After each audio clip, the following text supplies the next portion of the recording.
Hello, everybody. Good evening. It's the last day of the Christmas holiday. Uh, Let me grab some juice. Let's see what juice I have left.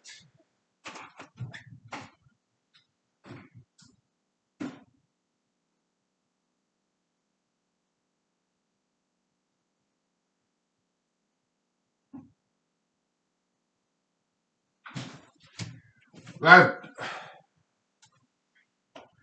cranberry and V8. Well, that's good.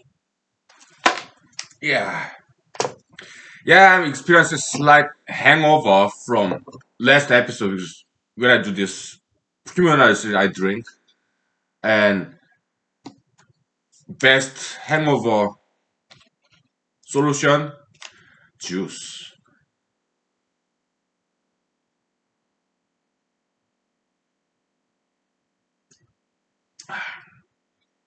Or fruits. The hangover disappears. I love V8. Who makes this? Campbell's. Okay. No?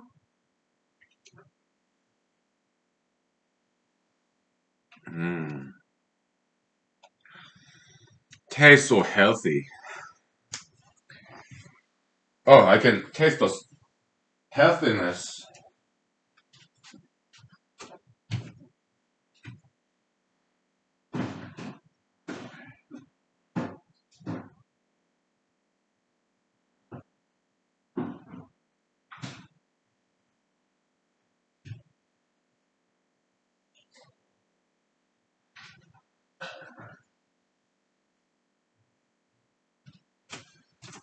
So, yeah, I looked for the Jean-Claude Van Damme movie. What's that? Bloodsport, but it was not there in the Amazon Prime. So I ordered the DVD of that movie. Okay. Yeah, there are some, some DVDs have three movies in it, right? Very low price. So yeah. Bloodsport was one of those three movies in one DVD. So yeah, I bought that from Amazon. Okay, so you arrive like in a couple of weeks, I guess. And in Amazon Prime, I purchased Double Impact. It wasn't free because a lot of Jean-Claude Van Damme movies are free. Yeah, I wanted to pay some because to give something back, right? Yeah. It was not cheap. It was like $15, but I bought it. Why? Because a lot of Jean-Claude Van Damme movies are free, so I wanna pay some, right? Give and take, right? And then somewhat beginning scene, beginning of the earlier in the movie, innocent woman dies. There was like Jean-Claude Van Damme's in that movie. His he and his twin, their mother dies. Some kind of crime. So both of their parents get murdered. Okay, earlier in the movie. So you know what? I'm not gonna watch this movie. Even in a movie, innocent woman cannot die. That's not entertaining. Okay, so I stopped watching the movie, and also I got rid of that from the list of the movies that I purchased. I don't know. See. Yeah. Yeah, I tried to return it, but the Amazon Prime didn't allow that. They didn't allow the reversing the purchase. So, oh, that's fine. Okay, some other Jean-Claude Van Damme movies. Kickboxer. That one was free. So yeah. I watched for 30 minutes of that, then I went to bed. Okay. So Kickboxer. I think I've watched a part of that movie. I can't remember. And I think it's about story about Jean-Claude Van Damme learning Muay Thai in Thailand. I think that's the story. I think it was filmed in Thailand or maybe Philippines. I don't know. Okay, but I mean, earlier in the movie, yeah, Jean-Claude Van Damme's brother dies. You know, oh no, he didn't die. He got disabled because kickboxing, yeah, is very powerful martial arts. So, or they use like second knuckle, knee elbow in repeated fashion, which is really cool. Okay, so and like oh yeah, that is some very powerful martial art. Okay, so yeah. So in the movie, yeah, this kickboxer he grabs somebody right, and then attack the abdomen, grab somebody in the head or shoulder, arm, wherever, and attack this opponent's abdomen again, again. Sometimes even jumping, right? That was cool. It's just Muay Thai kickboxing. Yeah, it's something very, very powerful,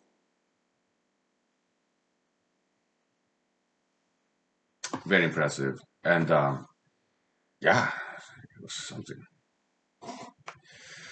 So his brother got disabled in the movie, and so nobody died. So good.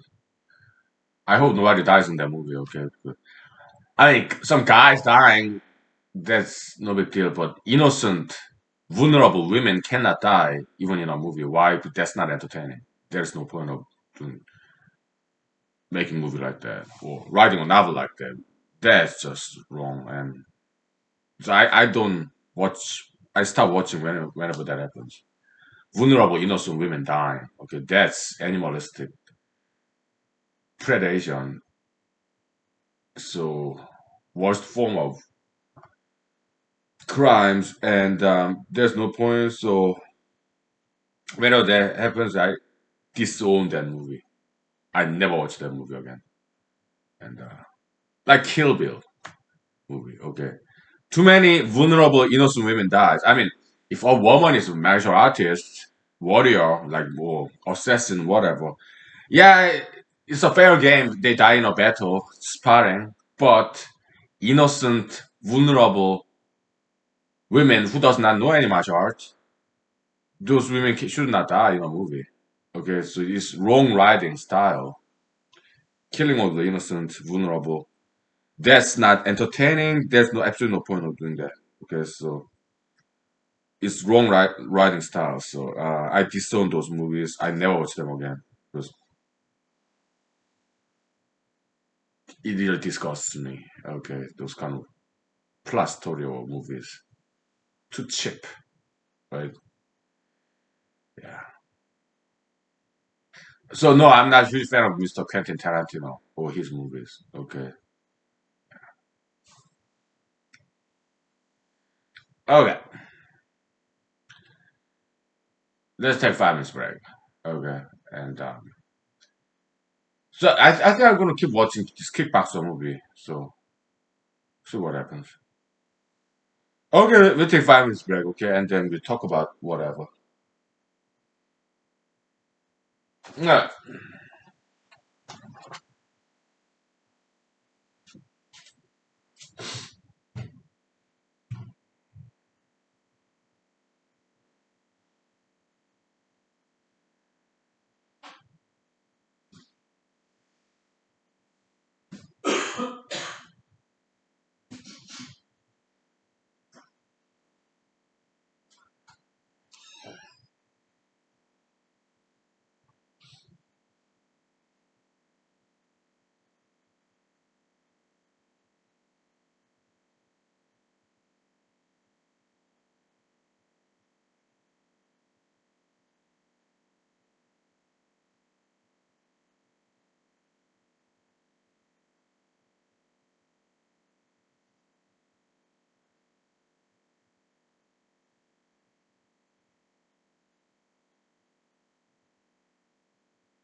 Let's talk about Senator John McCain.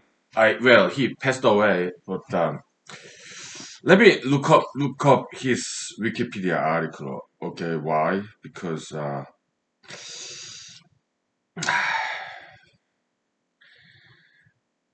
yeah, I don't want to misquote.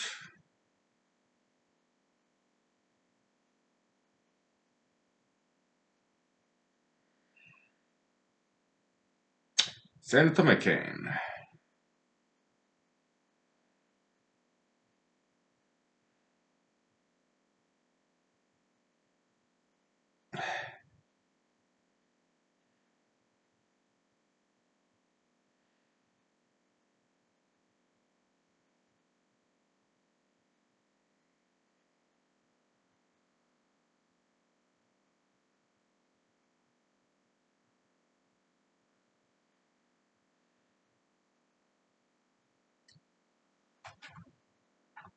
Mm.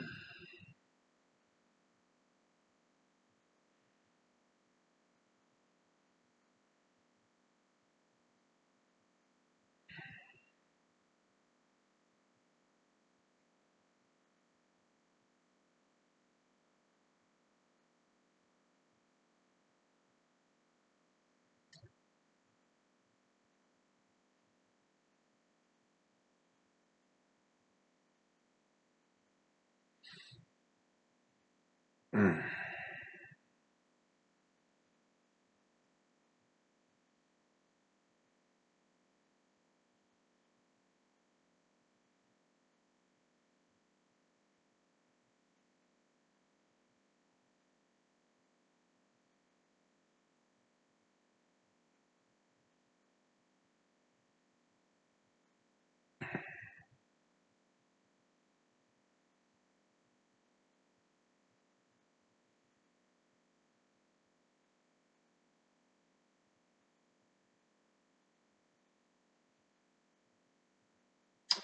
So Senator McCain,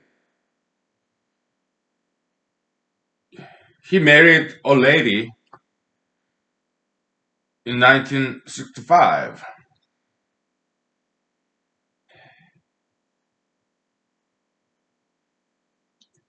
1965, he got married a lady. Okay. Um, and then in 1967,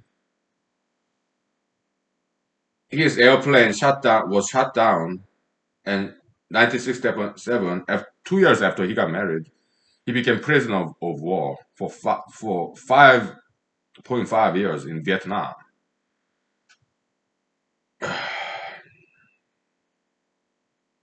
And when during he was Senator McCain, I mean later Senator McCain, he was Navy pilot, I guess.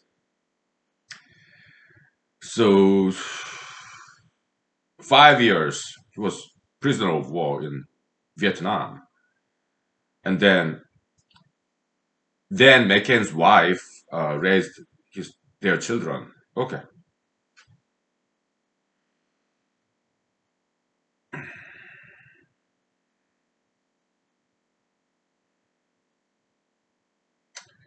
so she was involved in this prisoner of war uh, movement activism.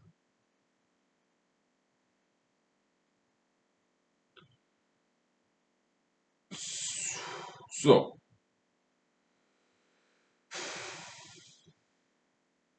Mr. McCain became prisoner of war in 1967, while he was still prisoner of war 1969, like 2 years in the when he was in prisoner of war.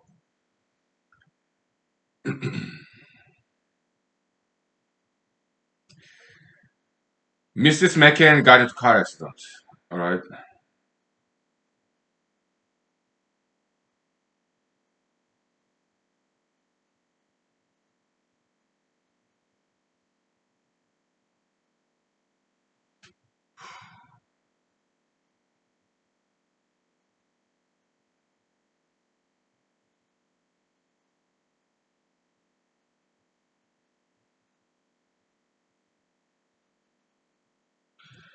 Yeah, it was icy road, so she hit a telephone pole and her body was thrown out of the car. Okay, so it was bad car accident.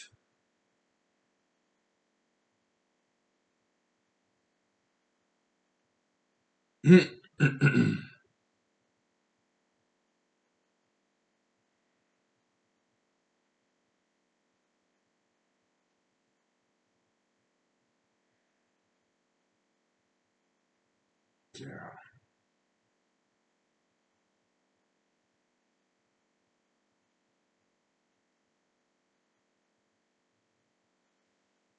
Hmm.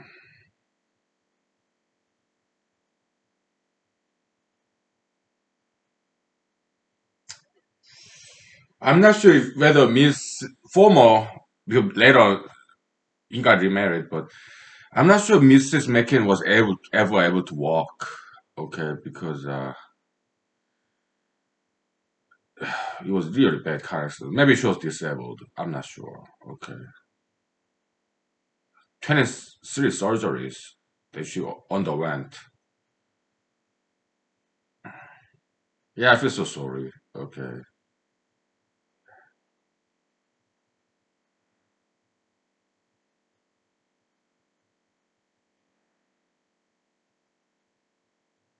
So Mr. McCain got reunited. He was released in 1973.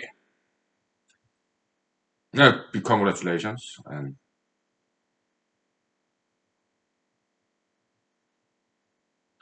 yeah, former Mrs. McCain, she was in a wheelchair. Okay, because or on crutches. Yeah, she was disabled. It was bad car accident.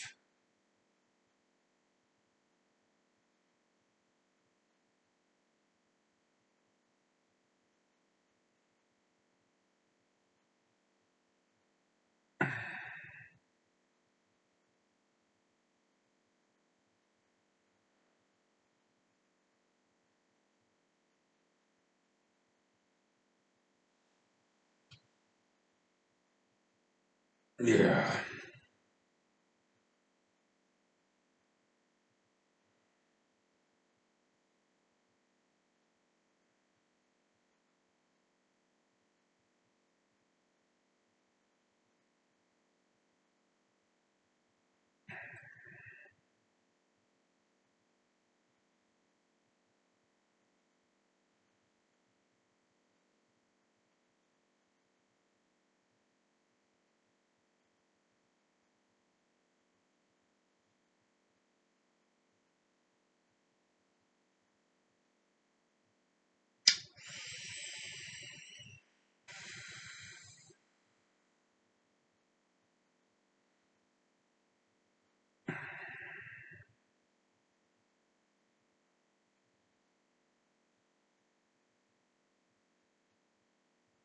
Okay.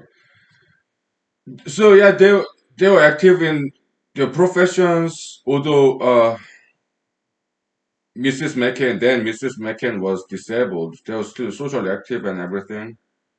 And I guess Mr. McCain was still in the Navy.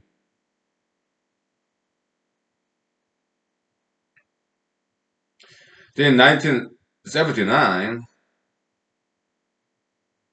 that's like 6 years after he got released from Vietnam prison. 1979, Mr. John McCain started an extramarital affair with a lady,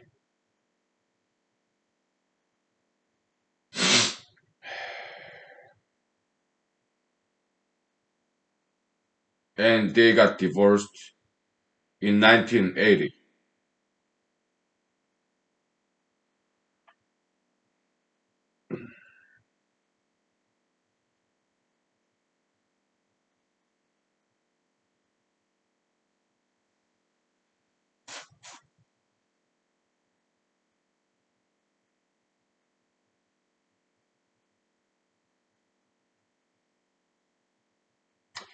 Later on, Mr. McCain said the cause of the divorce is the selfishness and immaturity of himself. So he kind of admitted that. Okay. Yeah, he doesn't blame on Vietnam being put in a war, but he said, yeah, it was my fault, being selfish and immature. That's what he said about his divorce. Okay.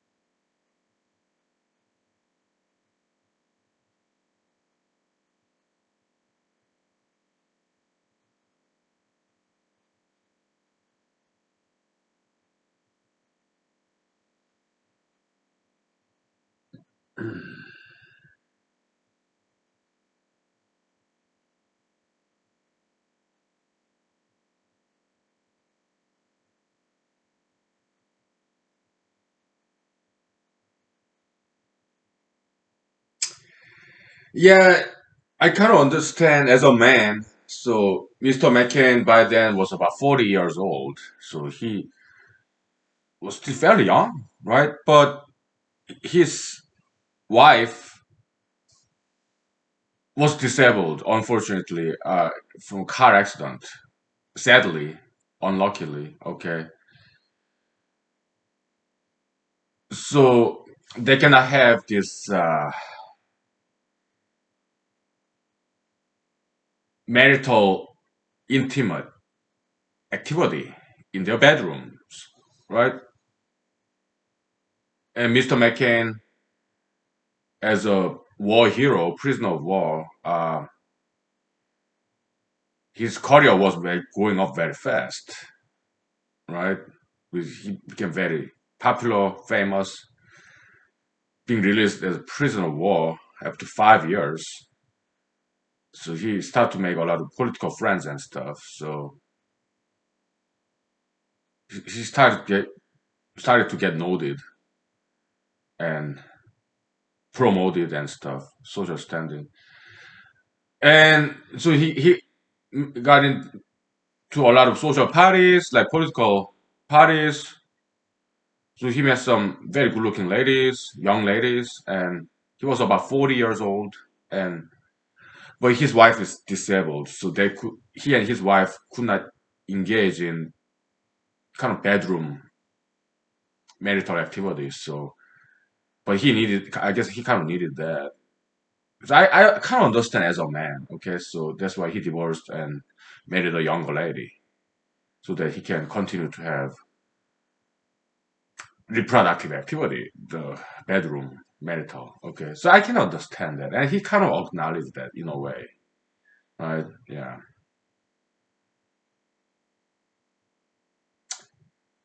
Yeah.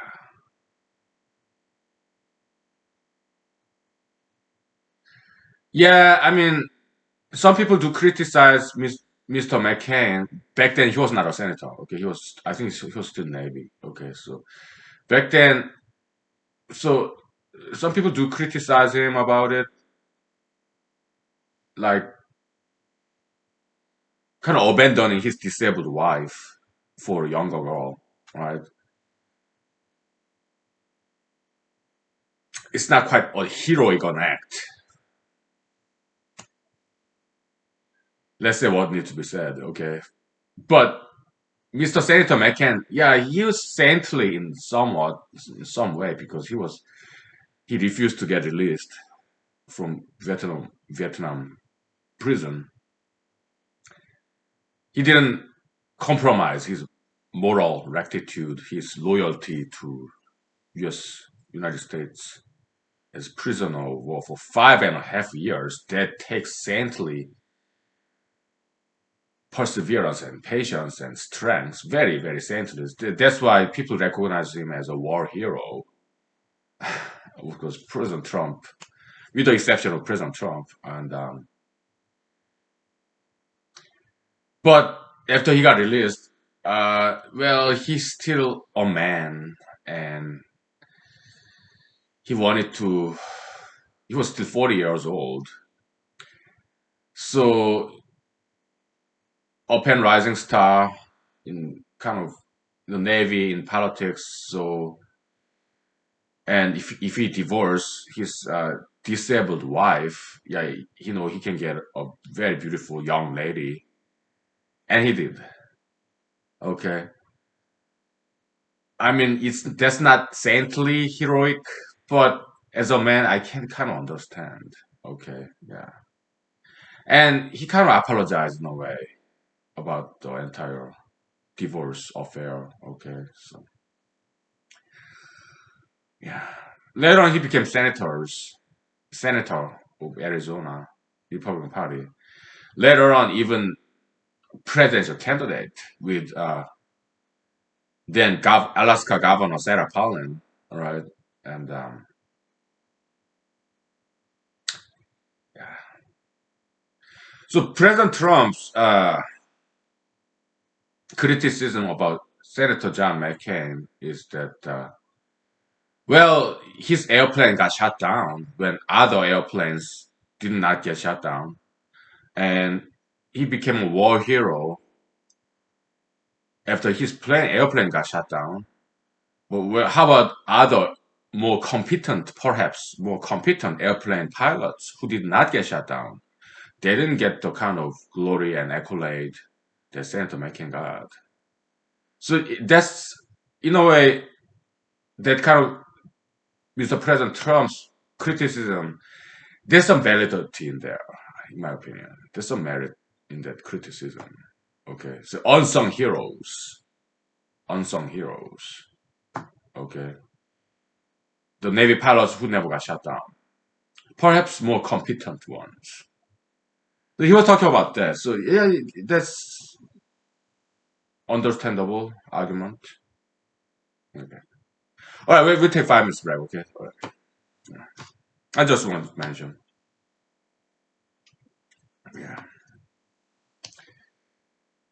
But former Mrs. McCann, she seemed to be a very strong person. Um, and thank goodness she's still alive. Okay. I'm sure she's of old age, but yeah, and she seems to be a very strong lady. So car accident, yeah, you have to be very careful. So when this former Mrs. McCain, I think her name is Carol McCain, when she got into car accident on an icy road, her tire skidded and then start to skid, and so you have to drive very careful. I do when the road is slippery due to snow or ice. I slow down by like 10 miles below the speed limit. 10 miles below speed limit. My car has winter tire, the studs, because Alaska law they allow that between something like October to May. Yeah, I changed my car to summer tire, winter tire. Okay, winter tire studs. Okay, it's a metallic thing on the tire, and my car is also four-wheel drive. In the winter time, I put in the four-wheel drive. It's convertible between two-wheel and four-wheel. In the winter, I just put in the four-wheel drive. Uh, Still, when it snows, when the road is icy and slippery, I drive less than like 10 miles below the speed limit. Okay. So yeah, please drive carefully. Okay. I hardly go over speed limit by even a mile. Okay. So, well, first of all, I don't want to get speeding ticket. Okay. So, yeah, it's about safety. Okay. So, yeah, please drive safely. Okay. All right. Let's take 5 minutes break. Okay. All right. All right.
Oh boy.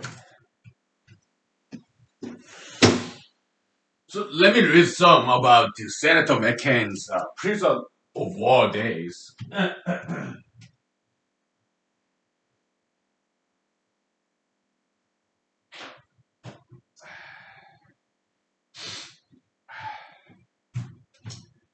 Because I don't want to misquote any facts.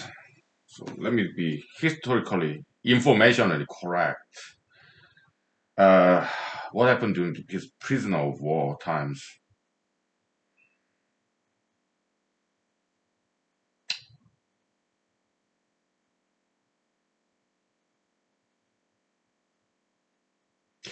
I mean, impressive man, very strong man. 5.5 years as prisoner of war. Phew, that is very recently, really.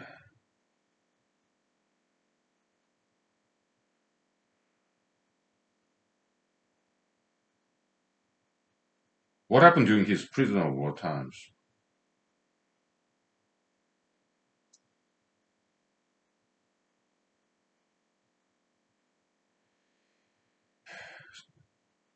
1967, he was taken prisoner of war. He fractured both arms, leg, when he got ejected from the aircraft. Ooh. Nearly drowned after he parachuted into a lake.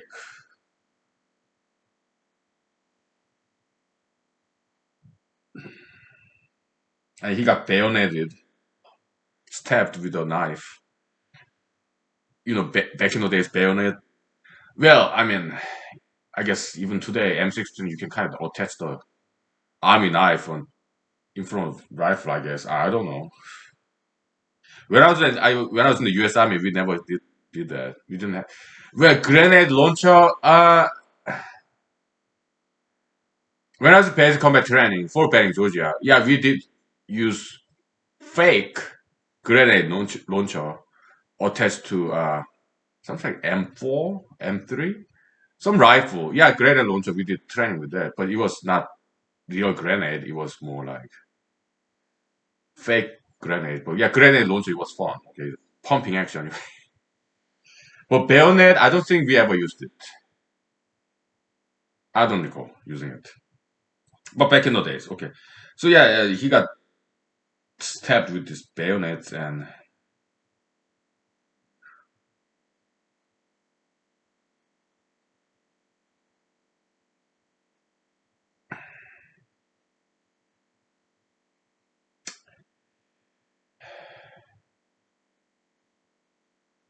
so he was seriously wounded, but they didn't quite medically treat him in Hanoi, in Vietnam, but they tortured him.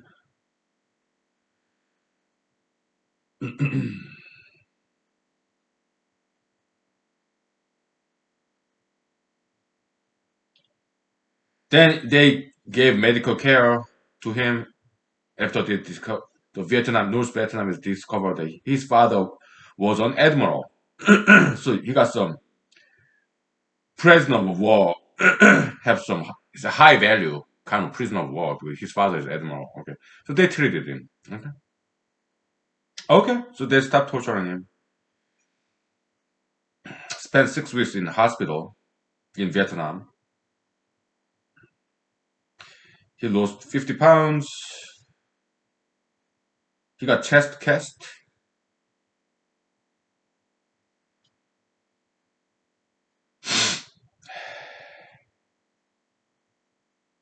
He had two other Americans inmates, cellmates.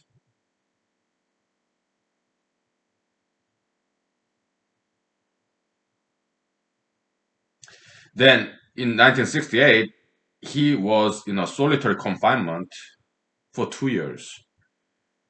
This guy went through a lot.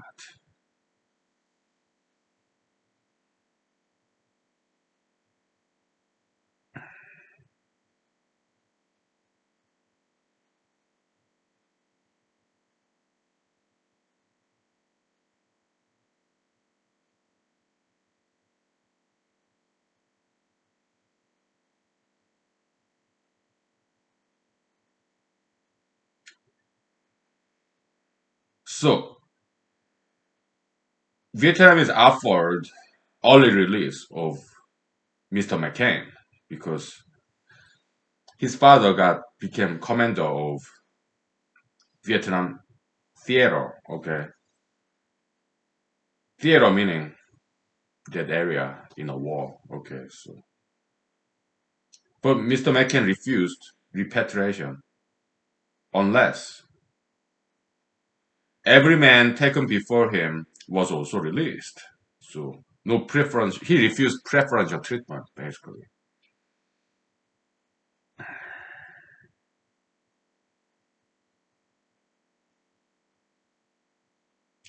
Okay, so military code of conduct. I will accept neither parole nor special favors from the enemy.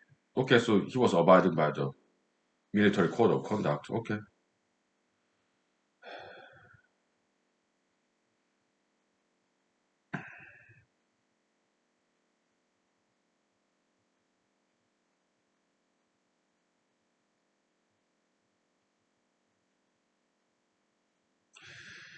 Then, after he refused to be early released, Mr. McCain was subject to some bad torture. He was bound, beaten for 2 hours. Oh my god, every 2 hours.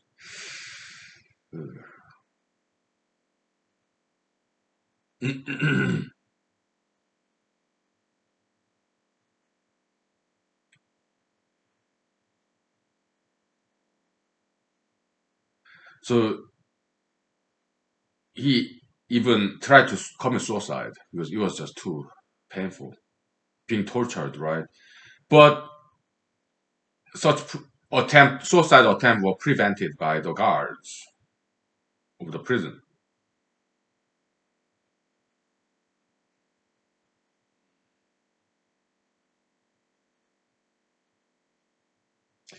And then he made anti-America propaganda confession eventually after all those tortures. And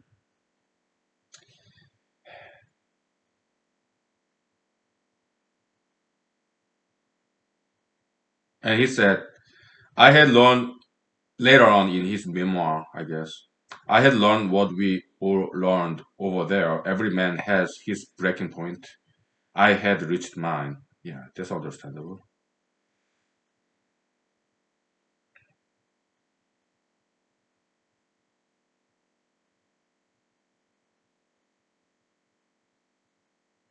But he got more beatings weekly because he continued to he refused to sign additional statements. Okay. He, but he did his best resisting.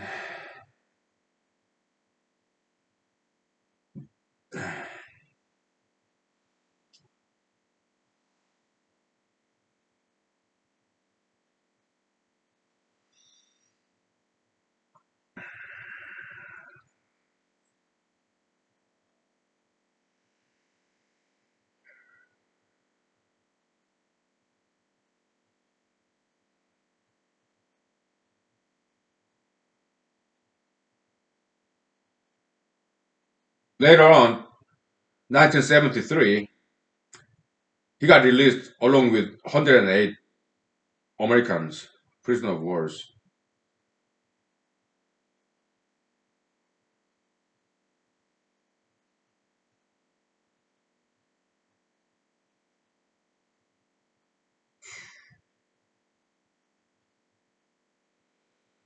Strong man, really. Ooh.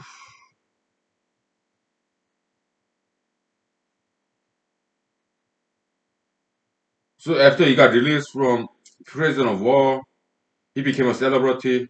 And he still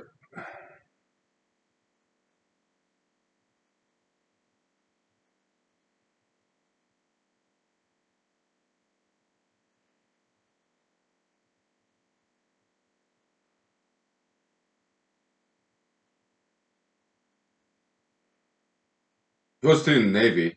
Okay. He became commanding officer in the Navy. All right.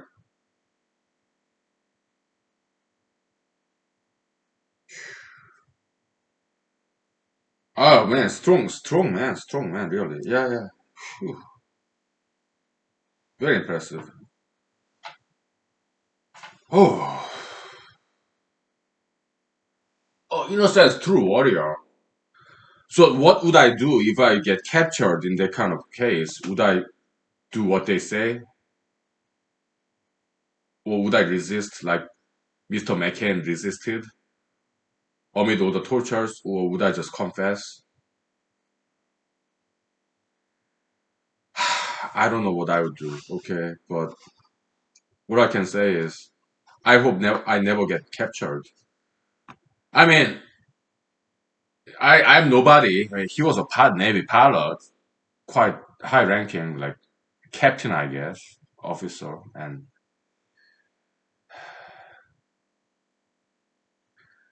well, fortunately, I was never captured when I was in the U.S. Army. Okay, and I don't know any secrets, so I don't really have any value as a prisoner of war. So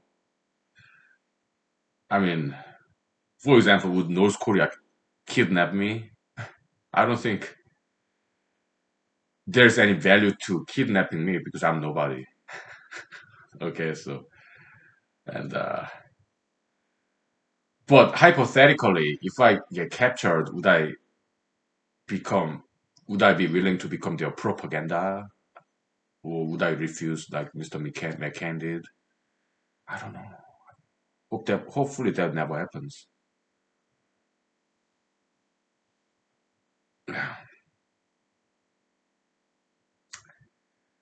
All right, we'll take 5 minutes break. Okay, so ugh. War horrible. Yeah,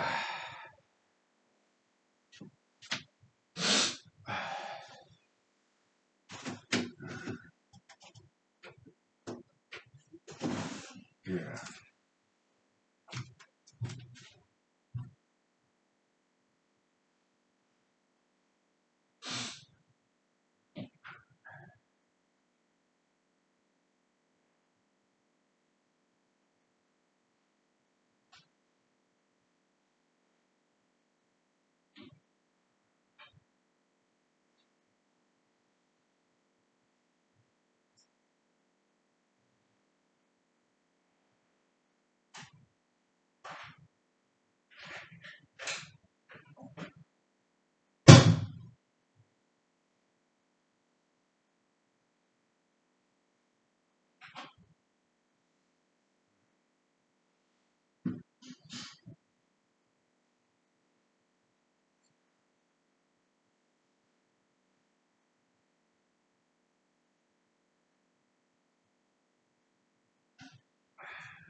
So in the army, some people go through this what's called this SERES training, SERES. It's about escape, survival, escape.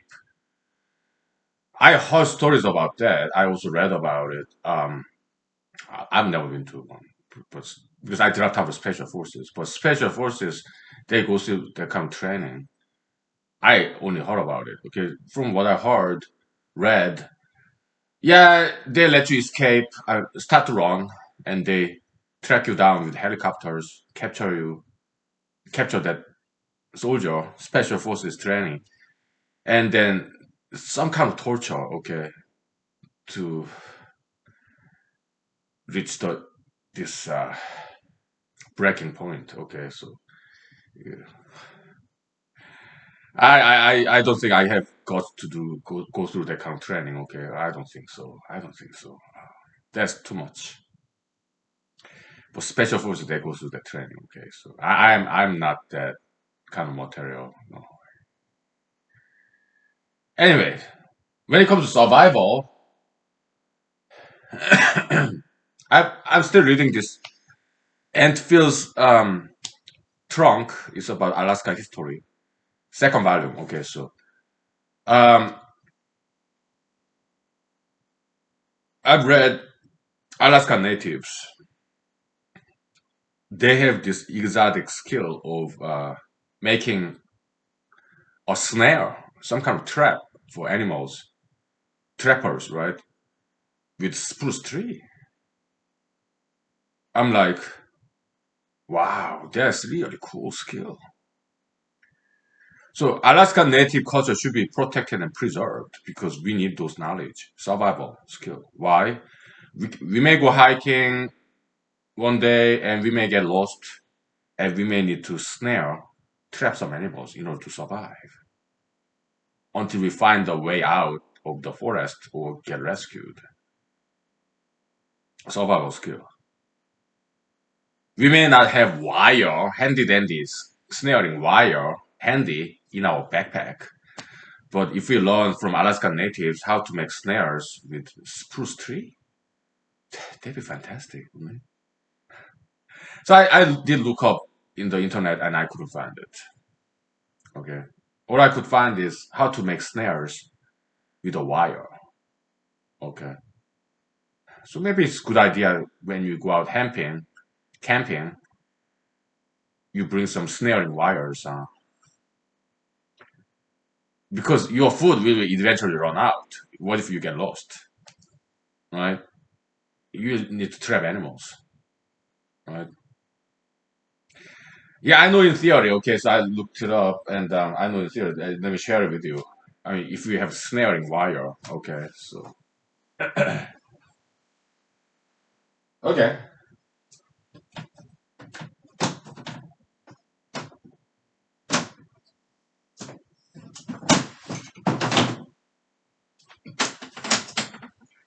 we're talking about survival.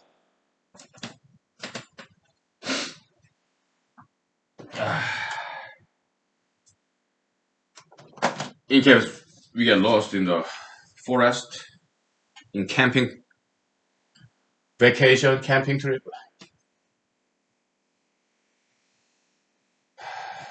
Because have you ever been camping, hiking lately, or ever? I have. I'm 42 years old. I'm sure you have too, depending on your hobby. But yeah, snare. It's like you have a tree, right? Big tree trunk, right? This is ground, right? And you make some kind of artificial passage. Let's say you put bunch of rocks here and a tree, right? And some tree branches. You make some kind of gate, tree branches, or whatever. It depends on how big your animal game, your target is. But some tree branches, okay? And you put a wire, you make a noose. Okay, so you have wire. There's this, okay? And this long end, you wind around this big tree so that animal cannot escape. Okay, and this noose end you put it right here.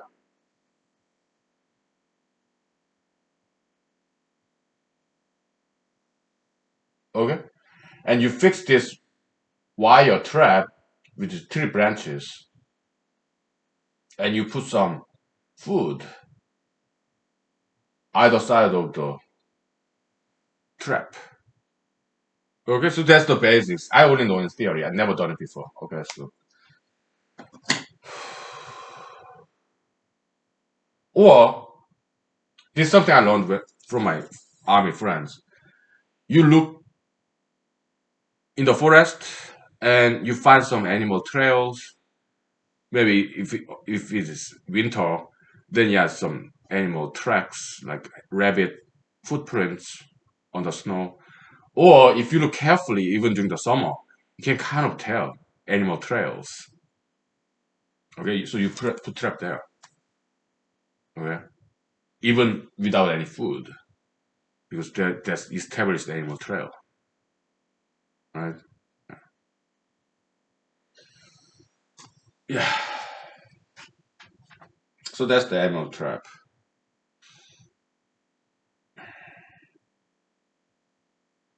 right? Yeah. And you put several. Yeah, there's this wire snare trap that's commercially available. Okay, you just need to buy them. Okay, and they're very light, so you won't take too much space in the backpack. So maybe it's a good idea if you go camping like very far away, right? Yeah, and you put several traps. Next morning, you walk around your traps. You remember the location and then see if you got anything, right? Back in the days, when I was in law school, from 1930, I mean 2013 to 2015, I watched this fantastic TV show. When I was in law school, I was making good money from GI Bill, the stipend. Okay, it's like kind of salary. Okay, they provide a post 9 GI Bill, fantastic benefit. If you got 9/11 GI Bill, yeah, you got your tuition or paid off. On top of that, you get paid stipend, your living expenses by job.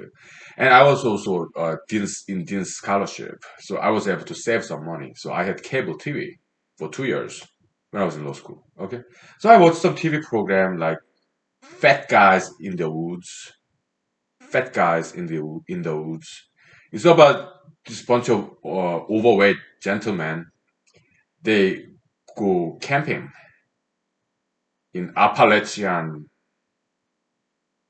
mountain forest in the eastern coast in America. So with this instructor, wildlife survival instructor. Okay, I love that show. Okay, so great reality TV show, very healthy, right? Yeah. So the survivalist camping instructor would teach this overweight gentleman how to build a shelter, how to make a fire, how to trap animals. Ah, it was fantastic show. I love that show. Okay. Yeah, some edible plants, even edible worms, grubs, right? And they actually ate those things. Edible plants, edible insects, and they trapped like birds and stuff, right? Game animals.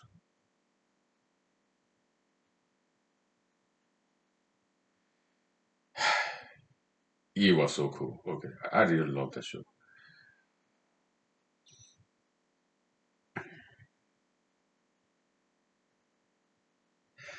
There are trappers who do that as a hobby. So they're well prepared. They go into the woods with camping gear and a lot of extra food, and they don't get lost. But yeah, they map, compass, whatever, I guess, maybe even GPS cell phone, okay, and GPS, internet, whatever, okay. I don't know, but yeah, they do trapping for hobby as a hobby and using this metallic steel wire, right? and they trap animals. Yeah, some people do it as a hobby. Safe fashion. Okay, but if you know those skills, even if you get lost, then you are prepared to survive, right? Water, you can just find running stream, right? In the winter, well, you have snow. You can melt the snow and drink it, right? So water wouldn't be too much issue. I mean, if mountain is very big, yeah, it'll take a while until you find the running stream.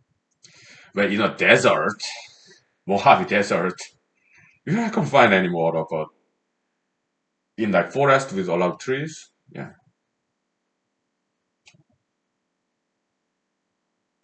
But making shelter, yeah, that's important skill.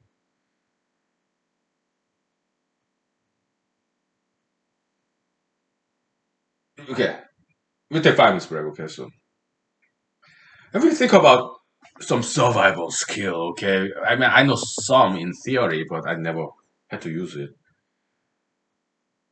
Yeah. All right, let's do some brain exercise, some thought experiments, how to survive. Let's make some scenarios and just for fun, right? Yeah, we take 5 minutes break and because I took long nap. It's like Sunday night. Yeah, I have to get back to work tomorrow, but I'm not sleepy. I took very long nap, so yeah.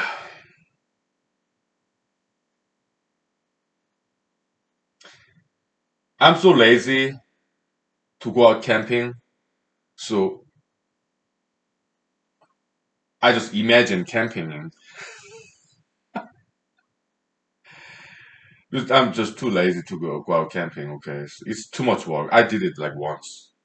I mean, as an adult. I mean, after I got out of the U.S. Army. Okay, I went out camping like once in Alaska. It was too much work. Oh, I don't think I would want to do it again. Okay, so just for one night. All right. We take 5 minutes break. Okay. Phew.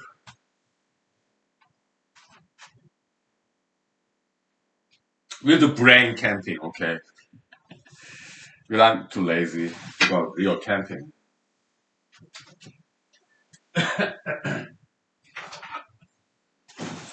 Yeah.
So before we go into this lazy man's metaphysical camping, imaginary camping, I'm going to show you something cool. Okay, so some of the Hollywood directors are very knowledgeable, I guess. So I just ran into that this term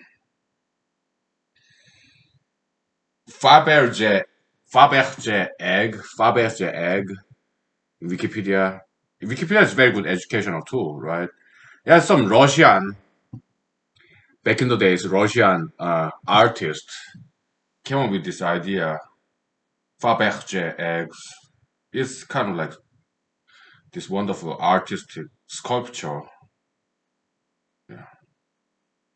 I ran into this term when I was reading some plot summaries of some Jean-Claude Van Damme movies. Okay, so some of the directors very knowledgeable about this wonderful things. Okay, anyway, okay, yeah. So survival skill. Let's just imagine what we would do if we get lost.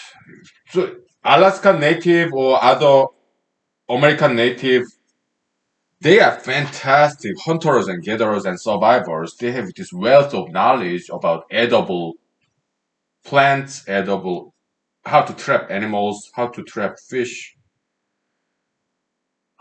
Amazing. Okay, I learned some in books. Okay, like you have three branches, right? Straight three branches, you make a funnel, right? And then with some cords, some lighter tree branches, whatever, you bind it with this bunch of tree branches, make a funnel, and just put in the water, and without any bait. Okay, yeah, fish they sometimes swim this way, and because it gradually narrows, they cannot turn around. What do you do? Harvest. so, so American Indians, this fish trapping skill is fantastic. It's really smart and wise. And I'm a huge fan of native culture. Uh,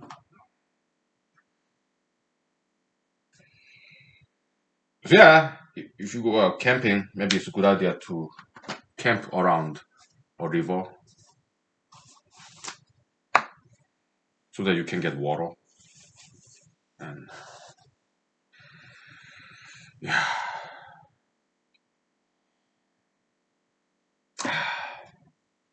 maybe not too close to the water oh, in case it flood.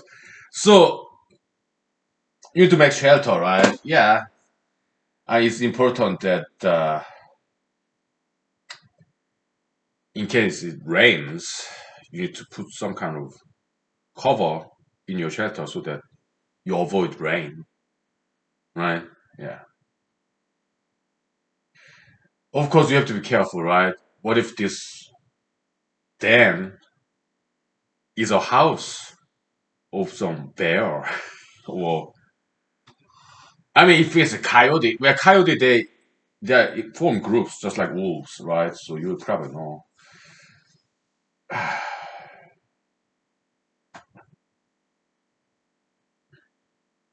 I guess that could be very dangerous because coyotes.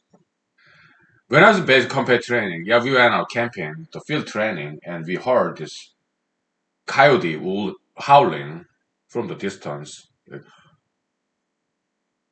They have different sound than wolves. Wolves howling, I have heard wolves howling actually around this town.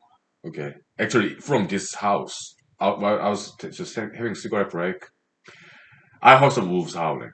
Okay, some other time I heard wolf howling in the zoo or TV documentary, whatever. Okay, so woo, coyote howling. Yeah, that's more high pitched, right? So you know it when you hear it. Okay. Yeah, coyotes there's in the eastern coast, also in the western coast too. But Alaska, I don't think there are any coyotes. Yotes, I don't think so.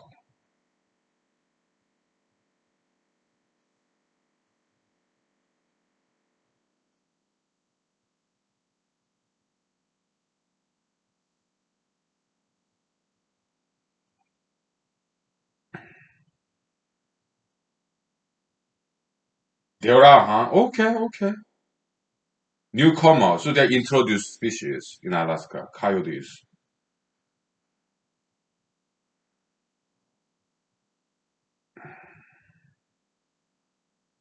Because I saw something when I was traveling to Tok, Alaska, TOK, Tok, Alaska. I saw some animal, lone animal, and that kind of looked like coyote. But I didn't think coyote exists in Alaska. Well, I just looked it up, and they're introduced species. Okay, so it was coyote because it did look like coyote. It didn't quite look like fox. It looked like coyote. And I just learned that yeah, Alaska there are some coyotes. Okay, introduced species. Okay, okay. It was a coyote. Okay. I was kind of they look like coyote, but there are no coyotes in Alaska. Now I learned that there are coyotes. They introduced species. Okay. Yeah, I've seen some coyote in California. It was also a loner. So I guess some coyotes live by himself or herself. Okay. Okay.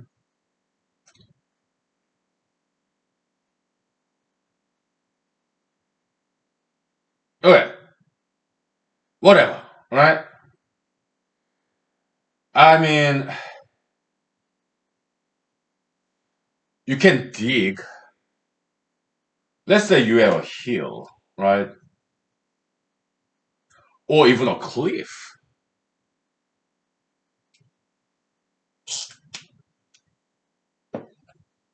Some steep hill or even a cliff or some rather steep hill, and they are not rocks. If it's a rock, we cannot dig it up, right?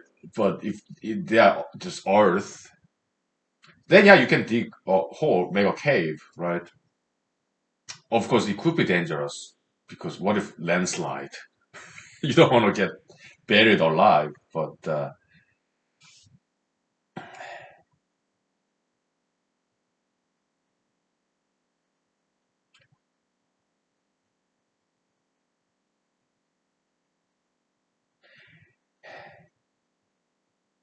let's not worry too much, okay? So yeah, you can make a cave, right? Just dig it out, and maybe not too deep, but enough so that you can avoid rain. Or just dig a little bit and then with some tree branches, right? And you make a roof with tree branches, dead tree branches. Okay. Yeah. And make a campfire, right? Like here. I don't know.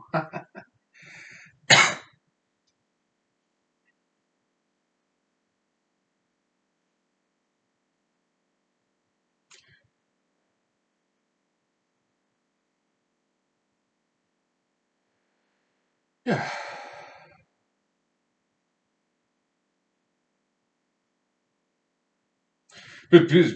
Before I came to Alaska, yeah, I wanted to be prepared. At least in theory, okay. So kind of fantasization of camping out there in the wild, right? So I did study some this camping stuff. Yeah, watched a lot of these YouTube instructional videos and stuff. Okay.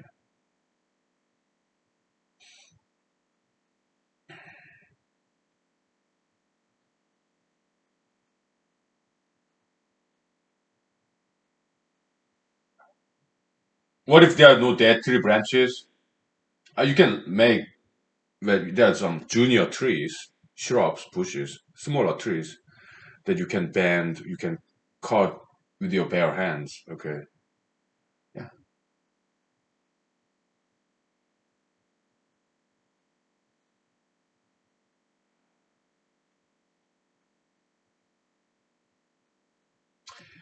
If there are no such hill nearby, then I guess you can make some triangular, right,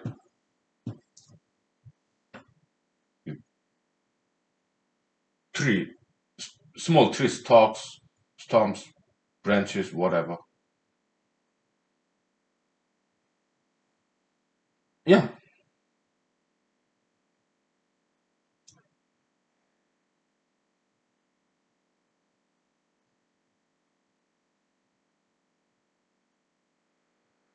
yeah,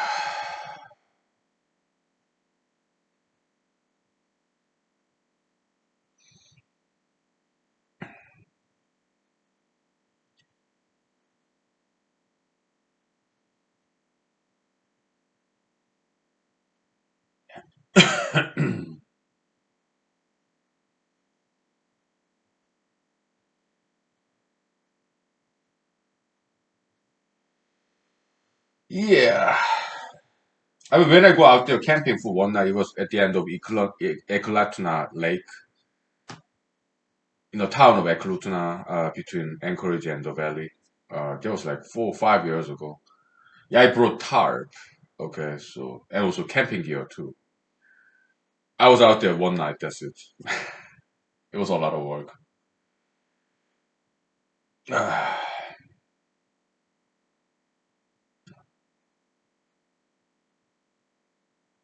We take 5 minutes break, and then I'll share with you what I did. How did I build this camping site? Yeah, just for fun. Okay.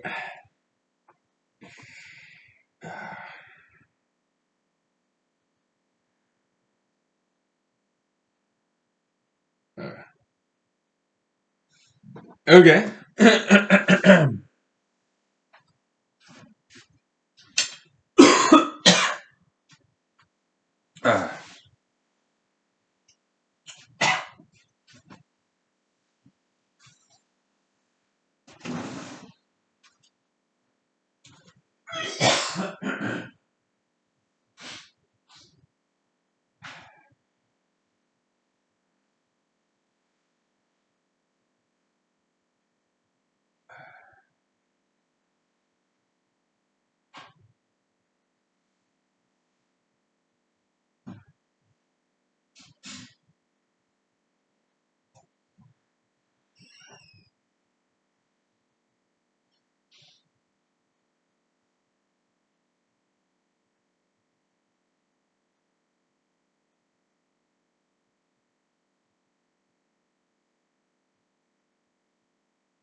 So, metaphysical camping, lazy man's camping. Uh, I watched a lot of instructional videos in YouTube for free. YouTube is great, also just like Wikipedia, great educational tool.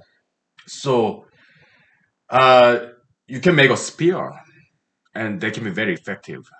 Okay, because some documentaries I watched was about polar bears. Okay, there's some out camp way in the Arctic region. I'm not sure if it was Alaska. I think it was part of Alaska. Okay, so very outpost in the Arctic region where there are a lot of polar bears. Okay, this gentleman came up with this method. He have this long rod. How long? about 12 feet, 12 feet long rod, and he's scared of polar bears. There were many polar bears in that island. Okay. When polar bears come too close to his house, he would just fend them off, scare them off with this long, like 12 feet long rod. Okay. And they were scared away. They ran away. Okay. Big polar bears. Okay. So, and many of them. He was able to fend them, scare them away. Okay. So yeah, if there are some bears, having some spear, yeah, you just make it sharper at the end with strong tree branch, right? Yeah, long but not too heavy. Okay, so make it sharp at the end. Okay, make a spear. Okay, or make some kind of shorter spear. Okay, if have some multiple of that. Okay, so and shelter is necessary to insulate your body temperature at night or to block the winds, rain, or just sheer temperature difference, right? And you collect some dead woods, grass, enough so that you can continually, throughout the night, keep the fire going, right? Yeah, too much work, man. Oh, boy. But in theory, I learned that because it's fun to learn this. At least in fantasy, imagination, metaphysical camping, imaginary camping. But I wouldn't do it. It's too much work. So the way I built the camping site was like I went to Walmart and purchased the biggest tarp. What is tarp? Some plastic cloth, right? Two-dimensional, just plastic cloth, all right? So because some Alaskan campers advised me, yeah, you better bring some tarp. I did. Okay. So I built this, commercial, this camping gear, right? Tent, right? And tarp, I wrapped it around like this in order to insulate my body temperature. Okay. So it was warm actually. Okay. And around the camp, I built the fence with dead trees. It was at the end of Eklutna Lake. Let's say there's this highway, right? Eklutna Lake is very long. Okay. So I parked my car here and started bicycling. So I parked my. I'm sorry, what it looks like. Hey, this is highway, okay? So Eklutna Lake, right? And I parked my car somewhere here, okay? And then from here, from parking lot to at the end of Eklutna Lake, it's like 10 miles, I think. Okay, there's bicycle trail there, so I biked all the way with my rucksack, camping gear, food, water, okay? 10 miles and then 10 miles back. Around here, yeah, I spent the night, parked my bicycle. It was next to a river, okay? Creek that feed the water into this Ekrutna Lake. Okay. It was like in May, 4 years ago, something like that. Okay. So my camping site, okay, I barricaded myself at my camping site with this, and I guess there was some wildfire, so there are a lot of fallen, burnt out trees. So I had no problem collecting this. Yeah, it's kind of blackened trees, so my hands got dirty. It's like half-burnt trees. Dead trees. There are a lot of them. So yeah, I made fence line. Why? Because what if there are bears? Okay. Yeah, I had my gun. Okay, and bear spray right next to me. Okay, inside my tent. But bears, they can sneak upon you. So, but if I have this fence, when bear come to me because they will smell me. Why? Because bears, they have very good keen sense of smell, and I'm easy prey. Any human being is easy prey for bear, and bears, mountain bears are very hungry. Okay, um, they eat people. Okay, yeah. If somebody else tell you otherwise, don't trust them. Okay, even if they are rangers, because I've seen some in Denali National Park, the federal employees, some rangers there, they said, "No, bears don't eat people." Because I asked them, "Hey, bears eat people, don't they?" "No, bears don't eat people." I mean, this President Barack Obama's era, okay, this is so liberal. Bears eat people, okay, so I mean, how can you say that as a park rangers? Okay, so I got so bummed. I just got out of the park with the mandatory orientation. Not just because of that, they require us this bear-proof can. I'm like, hey guys and girls, I my backpack is already full. I have no room for that dumb Kaister bear-proof can. I don't need that.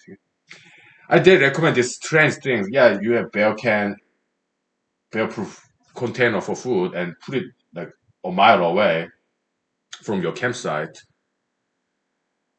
Okay, if bear-proof can, there's like smell-proof can to store your food, but bear can smell me. So this bear-proof can somewhere far away, mile away, or 10 meters away. The bear cannot smell this because it's inside the bear container. But bear will smell me. They will come to eat me. Then what's the point of having this bear-proof can? It's so dumb idea. I don't know whoever came up with this idea. Okay, bad idea. Bear. Yeah, I heard some story. There's this gentleman. I think he was in the Appalachian eastern coast. He was camping alone, and he was sleeping in his tent, and he woke up because he heard some loud sound, some cracking sound. And he woke up, and it was black bear chewing on his head. So his skull cracked. That was the sound he woke up to. So why did black bear do that? He tried to eat him.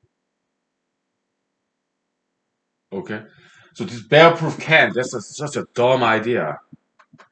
Bear can smell us, and they will come and eat us. Okay. Whoever came up with this idea, bear-proof container. I'm like, duh. We are easy prey to bears, okay? Because we cannot run fast. We don't have thick skin, fur. We cannot run very fast. We are not that strong. So for bears, we are very easy prey. We are not like deer with antler or fast legs or moose with antler and thick fur and strong muscle.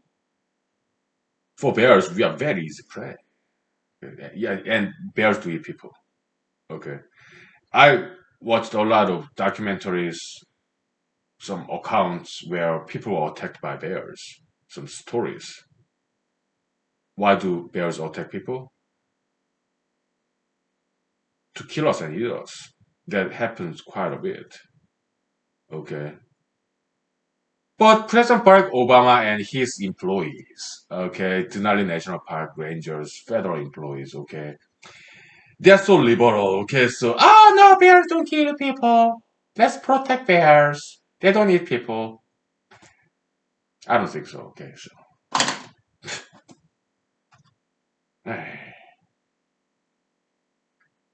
So no, I didn't camp out in the Denali National Park.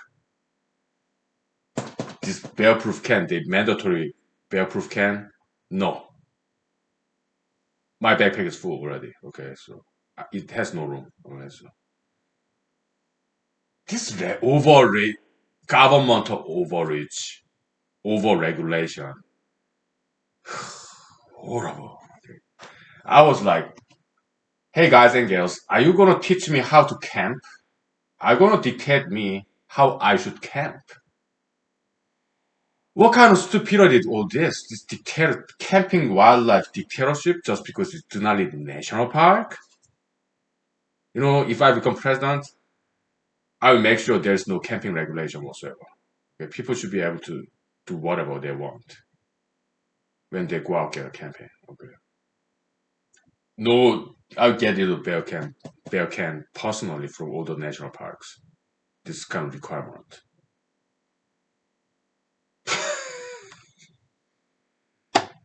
But in Alaska, we have state parks too. In state parks, there's no mandatory stuff. We have Denali State Park, so I went there to camp out instead, as opposed to Denali National Park. There's Denali State Park. Then I went there with my camping gear and on, and I lost my mosquito spray. So I walked down to the parking lot. And that was that. Okay, I didn't camp out there. Too many mosquitoes. Okay, oh my goodness, how can I handle mosquitoes without mosquito spray? No way. No mosquito spray.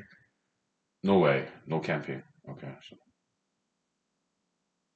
we'll take 5 spray. Okay, and we'll continue this camping story. Okay, so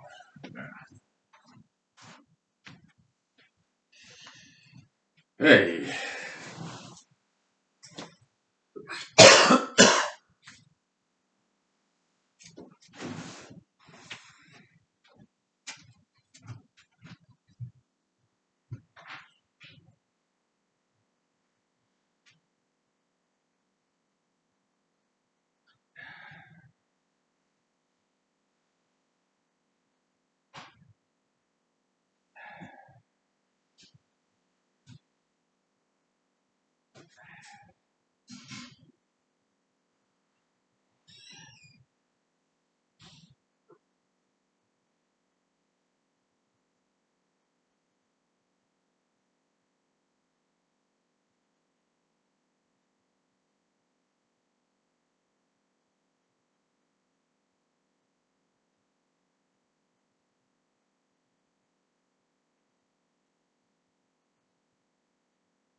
So, uh,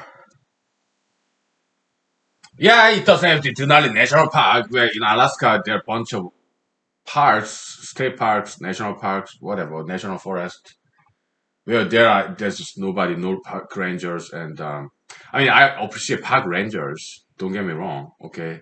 It's just that Denali National Park, in that particular day, park rangers, I appreciate their service, but during President Barack Obama's era, it was just way too liberal, right?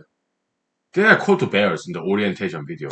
Hey bear, hey bear, as if bear would come and shake their hands, as if they understand English. Come on, what kind of nonsense is that? Hey, too liberal for me. Okay. Hey.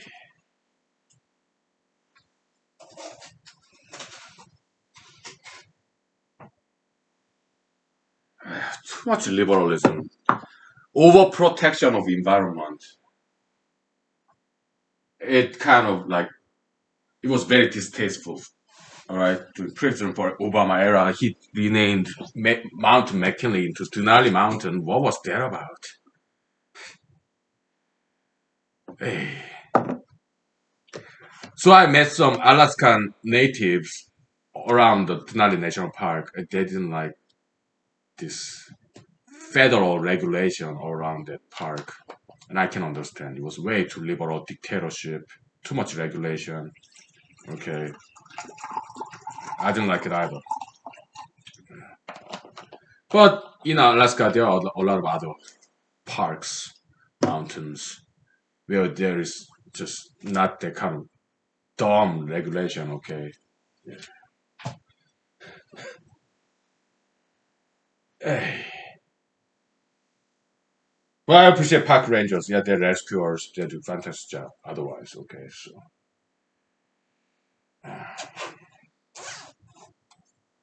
okay. So maybe it's a good idea if you go out camping, probably have bear tag purchased, bear hunting license, because bears can come and you may have to kill it. Well, I would have. Yeah, I had hollow point is I have a gun that's like 40 caliber and it's a handgun. I took it to a range in Alaska. It works just fine. Okay, so and hollow point. Okay, and yeah, extra magazine. Okay, already loaded and bear spray. Okay, and this barricade. Yeah, in case bear comes at me when I'm asleep, I will hear the sound. Bear will have to overcome this barrier fence. It will make sound, and I wake up and I start shooting. Well, I have to make sure that's not a person. I have to make sure it's a bear, right? But once I confirm it's a bear, yeah, I start shooting, kill it, and eat it. Okay. So that's more conservative attitude. Okay. We have no problem killing bear, right? But liberalists, yeah, they are more like to protective of wildlife, right? Come up with dumb, unscientific, illogical idea like bear proof can. It will be more dangerous because bear cannot smell the food, so bear will come directly at the person there. You'll not go there because you cannot smell this. Bear proof can. Dumb idea, right?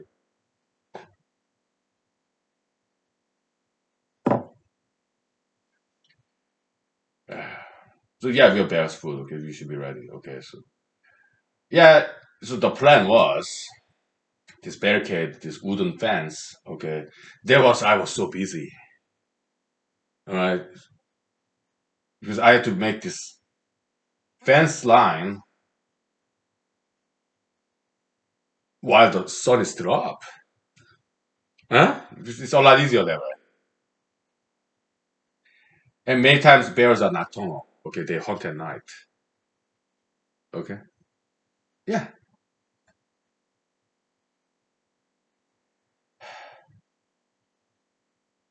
So at least I have barricades. So when I go sleep, the plan is bear comes.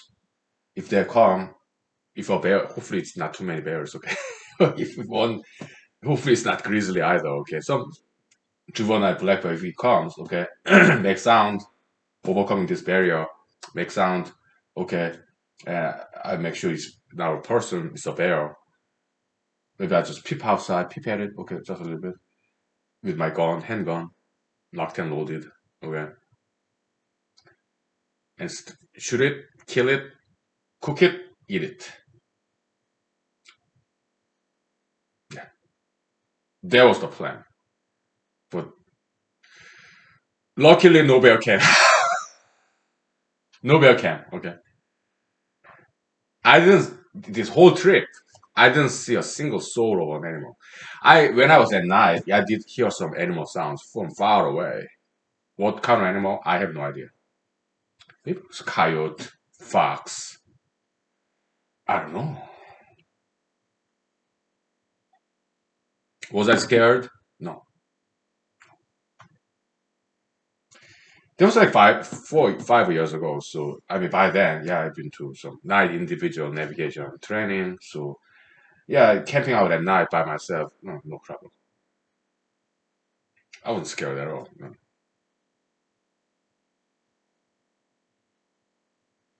Yeah, but yeah, I was alone.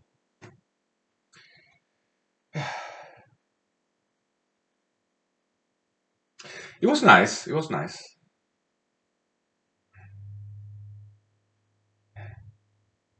and I slept very nice, and it was warm. Okay, yeah, I built some small campfire, right? Yeah, like here, brought some rocks from the river. It was about half a mile away from the river, the creek. Okay, maybe a third of a mile, quarter of a mile, something like that. Okay, so yeah, brought some rocks, right, and then firewood, dry grass, some campfire. Okay, yeah, it was nice. Yeah, yeah, just for an Alaskan experience. For the record, yeah, I did once camped, but I don't want to do it again. It's just too much work.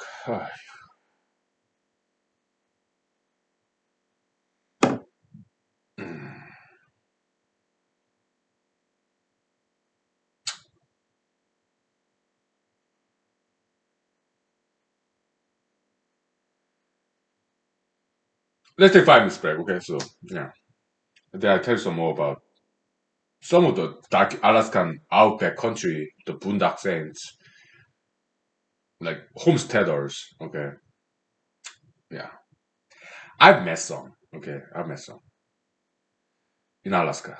Okay, yeah, the famous one, Mr. Highmore. I met some people who met him, but never met him. He lived way out there, like Anwar, right? Yeah, he and his wife, right, outback country. Okay, some people live it like that. I've met some people like that. Okay, so why do they do that? Nature. They love the nature. Okay, and they don't like the crowd. Okay, and they don't love this living off the land, hunting, gathering, trapping. Okay, they love that lifestyle, and it's a fascinating lifestyle that they're living. Okay. I enjoy those documentaries, right? Yeah, so romantic.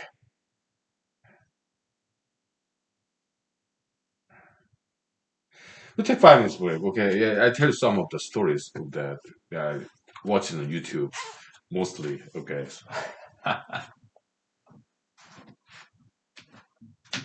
yeah, okay.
So camping is very. I mean, if you have wife and kids, or husband and children, yeah, camping can be very educational tool, right? When I was a child in Seoul, South Korea, yeah, my parents and family friends and us, my siblings and me, yeah, we went out fishing camp. Yeah, with tenting gears and next to a lake. We fished, caught some fish and cooked it.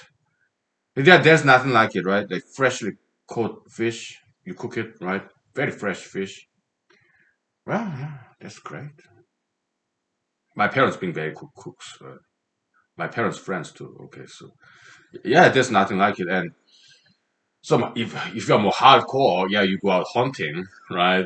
Then hunt some games, some small birds, whatever hunting, and then you cook it. Okay, meat. Yeah, just great. Yeah, some people take residential vehicle, RVs, or ATV, all-terrain vehicle, because otherwise hiking can be very boring if you just walk, walk, walk. Or snowmobile. Some people take snowmobile during the winter. Yeah, that's great. Yeah. Or camper that you put in the back of your truck, right? Yeah, that's great. Yeah. It could be fun, I guess. But when I'm there by myself with a bicycle, it was not that fun, to be honest with you. It was too long a bike trail, like 10 miles plus one way, and by myself, too much work with this barricade. It was nice, but I wouldn't do it again. It was too much work.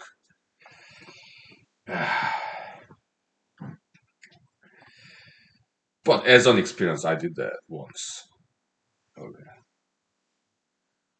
So Alaskan boondocks, right? Yeah, really cool people. Sometimes they build the cabins all by themselves, way out there. Okay.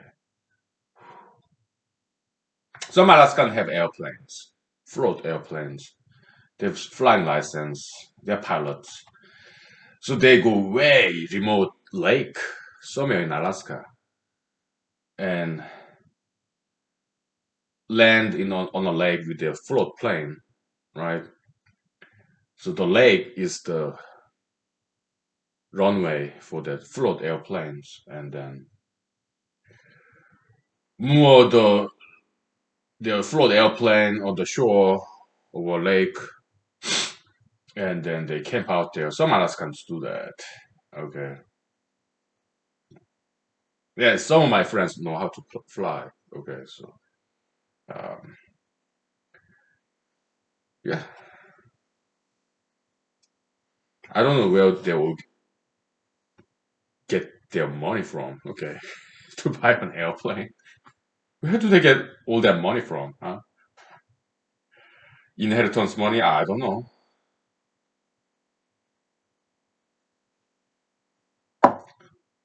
Whatever. But it's cool, right? Yeah. Yeah.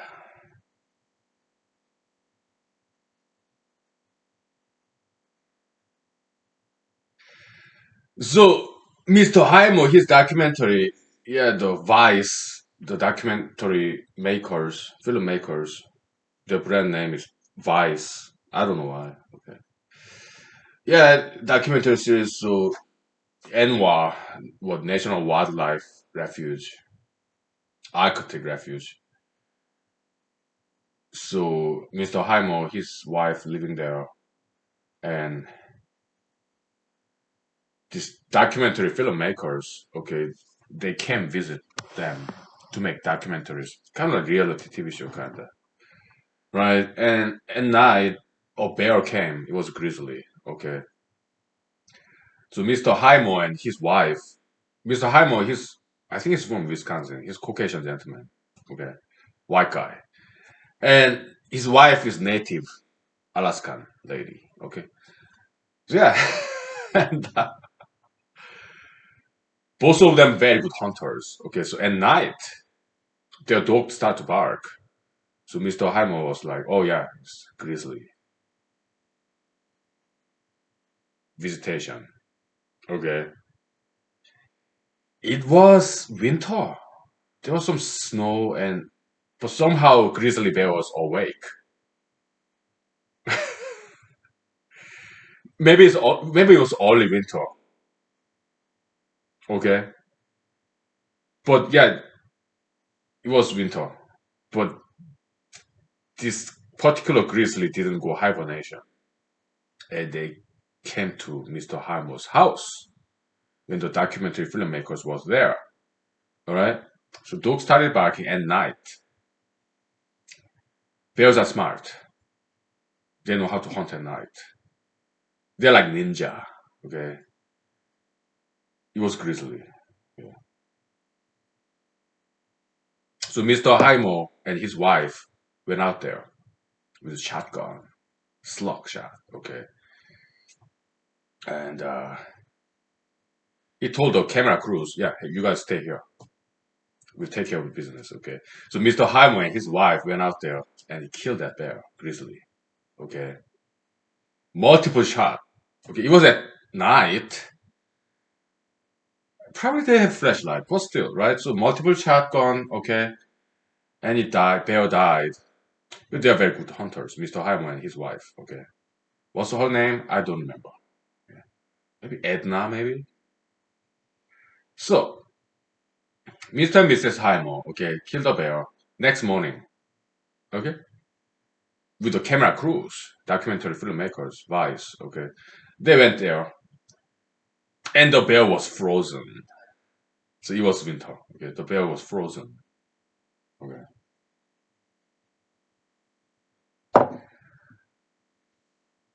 they they flipped the bear, and the documentary makers they said, "Oh, the smell was so horrible." Okay, whatever. Maybe the bear got ruptured. Okay, so all these feces, maybe it was that smell. Because overnight, it's in the winter, but the bear was frozen, so it didn't have time to decompose yet, right? So it must have been bear gut ruptured from the shotgun, right? This bear feces, I guess it was that smell. So they carried the dead bear, frozen bear, to the house of Mr. Haimo in the yard. They skinned it, right, with a hunting knife. Yeah. So what did they do with the bear meat? I don't know. In the documentary, they didn't say. They didn't show. Yeah, bear meat. Some people eat it. Okay, so I've met some real Alaskans, bear hunters. They say bear steak is really good, bear meat, and I believe that. But Mr. Heimer, I don't know what he did. He and his wife did with the bear meat. Maybe fed to the dogs. Maybe I don't know.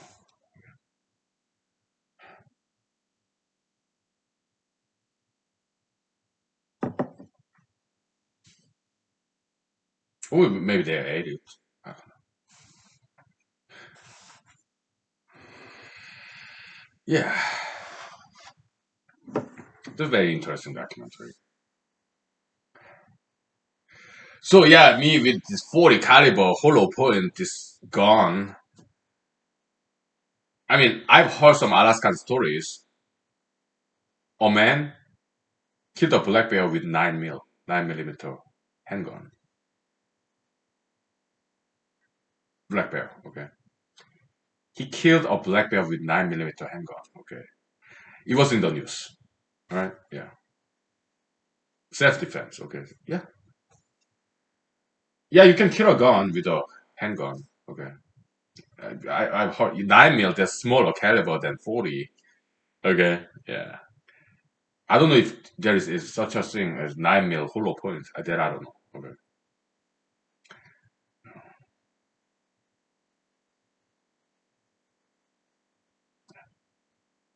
but of course, yeah, I had to make sure if this ever happens. Yeah, even if there's some sound out there, I have to make sure if that's not a person. Okay, I have to make sure that's a bear, not a person. Okay, so I cannot just blindly shoot outside.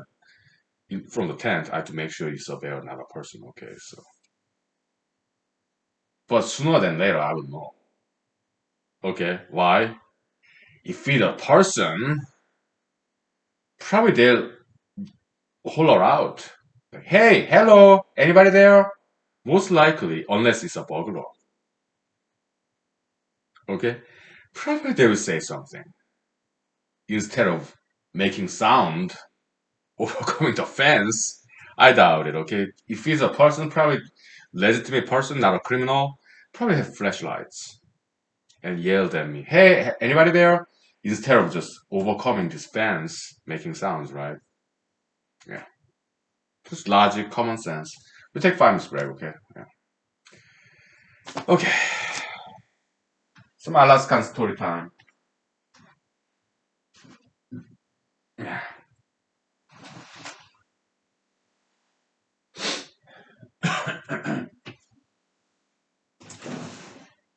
Yeah.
So when I went out there camping, did I have bear tag, bear hunting license? I think so because I do remember buying one.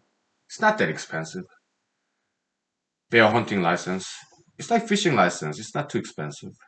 Okay, so and just in case I end up killing a bear, then it's not a poaching if I have bear hunting license, right? It's self defense and also hunting. Me being a bait, because bears can smell me if they are there. Right? I was out there alone. This was not a camping site. It's not illegal to camp out there like this in Alaska. Okay, it's not a camp, but it's not a campsite where there are just bunch of people and some buildings. It was not that. It was out there in the wild. There was nobody around. I wanted it that way to experience Alaskan nature. Right. Further down the biking trail, yeah, I heard there's camping site there. Okay, yeah. But I didn't go there. I just went off trail, parked my bike, hide it, lay it down so that people don't see it. Okay, because I wanted to be alone. Okay, so yeah, I would just hike down the down the hill and then yeah, because I studied the area before. Okay, yeah, there's this creek. Yeah, the Google map, right? Yeah, I had my cell phone with me too. Was there cell phone reception? No. But before I went out there, Eklund Lake Trail. Yeah, I studied the area, Google map. Okay, so yeah, I knew there was creek, and I found one. Okay, so yeah, to refill my water. next morning. My camelback. Did I put iodine pill? I did bring iodine pill, but did I put that? That I'm not sure. I don't remember. Okay. Maybe I didn't. Whatever. I didn't get sick.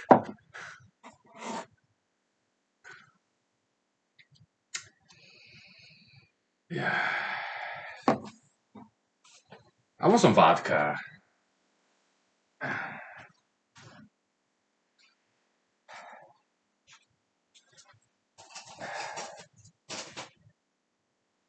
Yeah, this red currant jam confection vodka. It's quite good. It has given out the juice. Very sweet. Yeah. So yeah, camping can be very fun, right? Like you study about like edible plants, wild foraging, you know, maybe some fishing, hunting, trapping, right? You study all those what are edible plants, right? Hunting, I mean, camping can be real fun, I guess. Yeah, yeah, all this knowledge about trapping, hunting, fishing, and edible plants. Okay, camping can be very fun, right? Yeah, yeah, it can be. Yeah, yeah. I brought some MRE meals ready to eat, right? I didn't touch it. Okay, only thing I ate just water and the bread. I squashed it to make it smaller. Yeah, just bread, wheat bread. I think was it white bread? I don't know, but I don't think it was like 9 grain bread. Okay, just regular bread, and I think it's a wheat bread. Okay, and beef jerky. That's what I ate. It's just one night, right? That was good enough. Okay, the beef jerky, right? A lot of them. Okay, and then squashed bread. Okay, to make it smaller. Yeah, I didn't get hungry. Okay. Whew, it was fun. Yeah.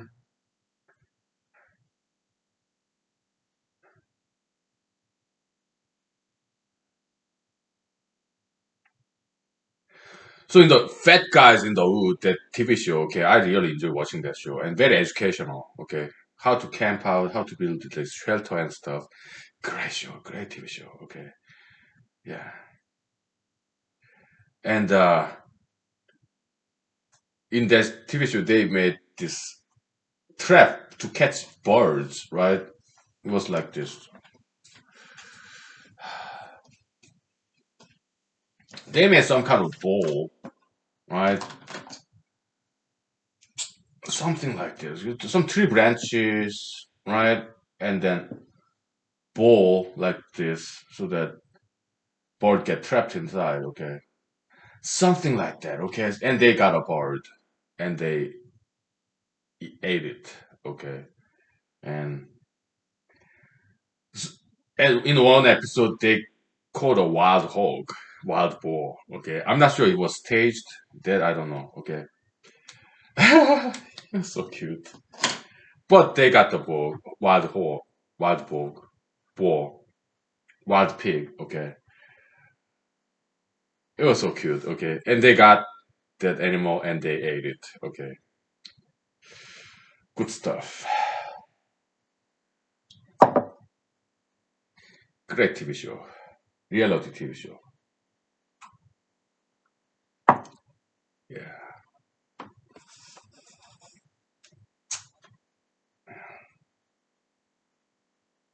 So how did they get the boar? Wild boar? Well, somehow it got trapped. So I can't suspect it was tased. Okay. He got trapped inside of this pit somehow. My guess is that yeah, it was tased. Okay, so but they got it. Okay, they bunch of guys surrounding and wrestled with this wild pig like this pig. Okay, and they cooked it. Okay, yeah, good stuff. And this wildlife survivalist instructor, yeah, he is very knowledgeable about edible plants. So some edible plants like bulbs, some roots of some edible plants, right? Yeah,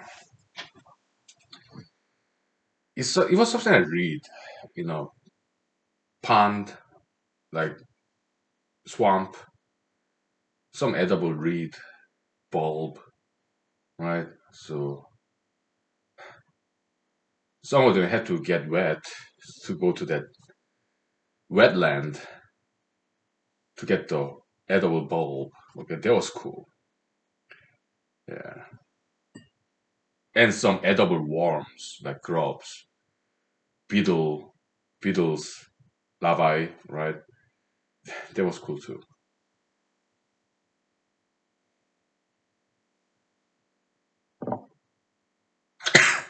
Great TV show. Okay.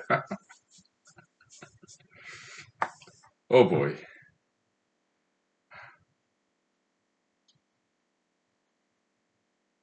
Yeah.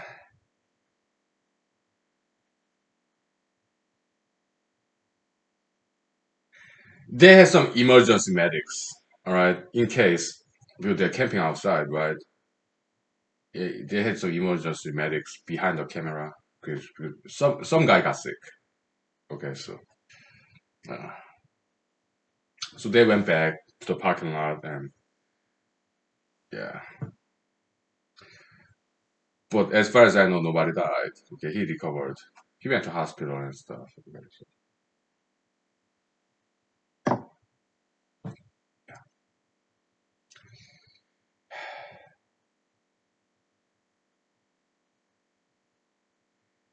so in the camp, in my campsite, it was warm. Why?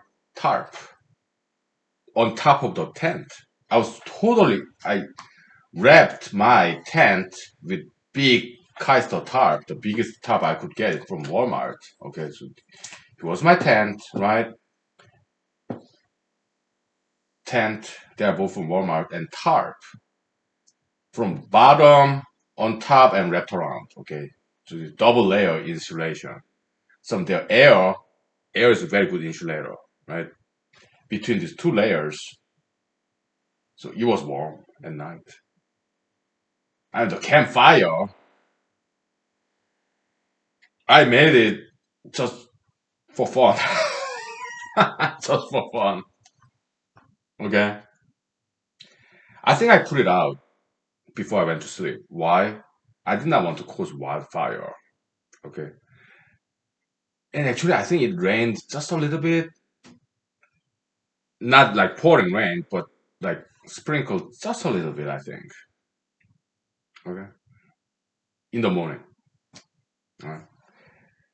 Yeah, but I wanted to make sure I don't cause any wildfire. Okay, it was around May, I think, late May, I think. All right, it was some weekend,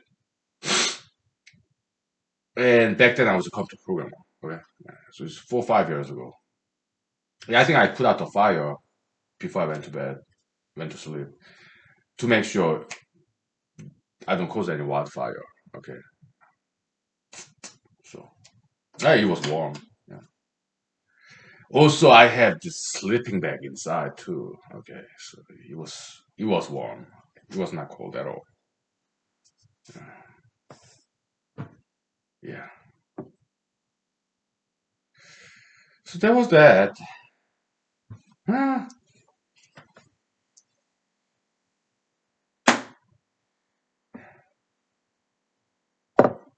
good stuff. Camping.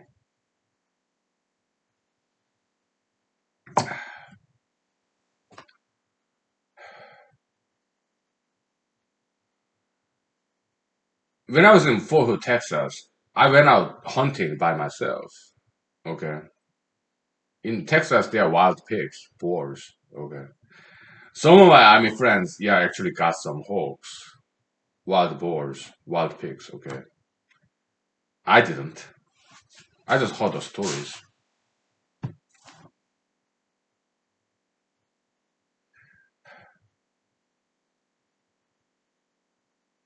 When I went out there hunting, hiking, typically I see no animals. I guess, yeah, I'm sure there are animals in the mountains, but most likely, even before I see them, probably they move away from me by listening to me, walking, or smelling my smell. Maybe they just shied away. I don't get, didn't get to see any animals. Camping, hiking. Every now and then some birds, like red robins, right? There was that. Just quiet. No animals.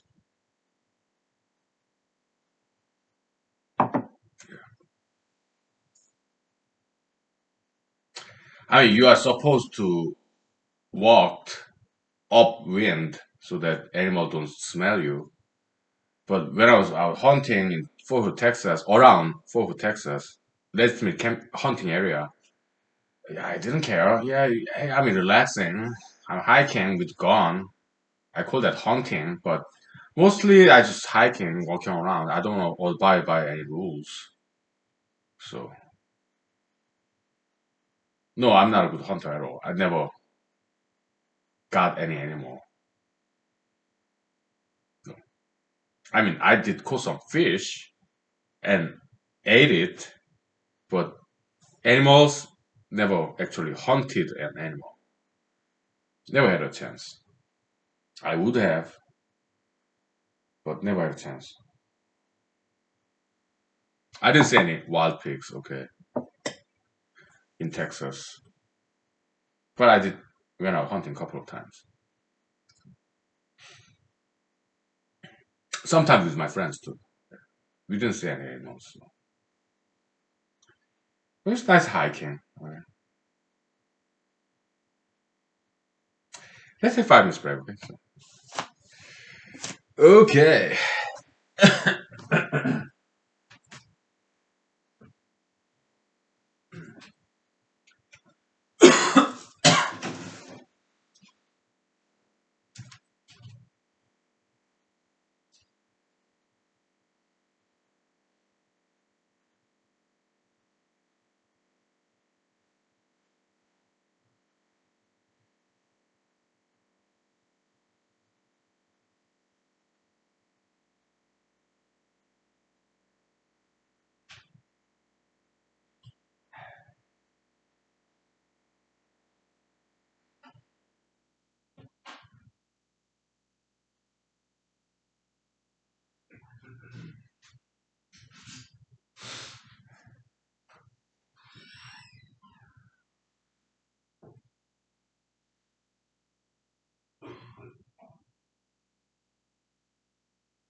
So in Alaska, I mean, well, Mr. Hyman's documentary, yeah, taught these visitors from I don't know where, maybe California, I don't know. Yeah, the documentary makers, right? Vice. camera crew and stuff, interviewers. Yeah, Mr. Heimer told them how to trap rabbits, and they got one. Okay, and it was still alive. Okay, so yeah, rabbit snapping the neck. Okay, so they stop moving. And Mr. Heimer taught them how to skin rabbit with bare hands. Okay, yeah, that was cool. So they got their dinner, rabbit meat. I never had one. Okay, and from real Alaskans that I met, they say, yeah, like Tommy gun, grouse. Yeah, you can skin it with your bare hands. Just take the chest meat out. Okay, yeah,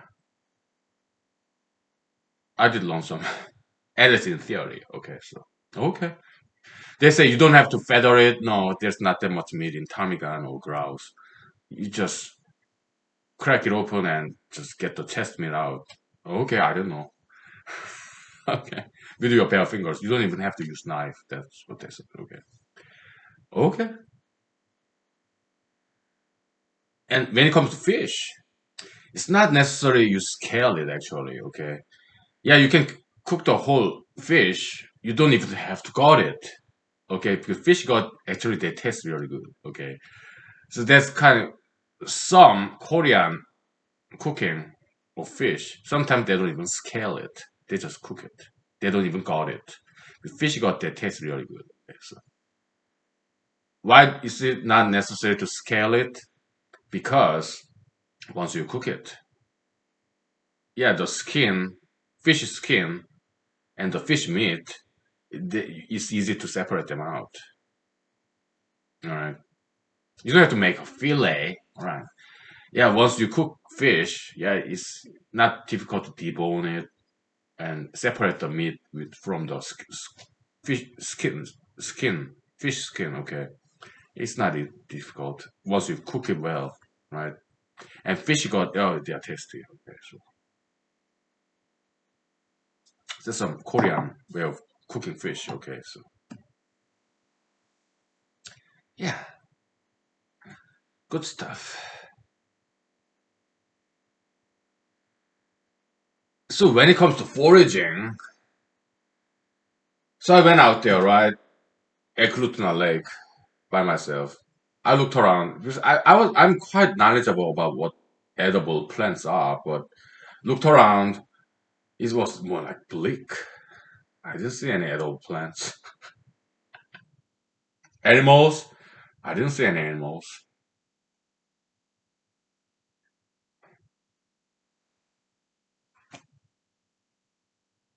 So I just ate this squashed bread and beef jerkies. Yeah. There was a creek. I don't know, maybe there could have been some trouts. Did I fish? No. I didn't bring my fishing pole. Okay. So what did I do in the creek? I just brushed my teeth in the morning, in the evening. There was that. Okay.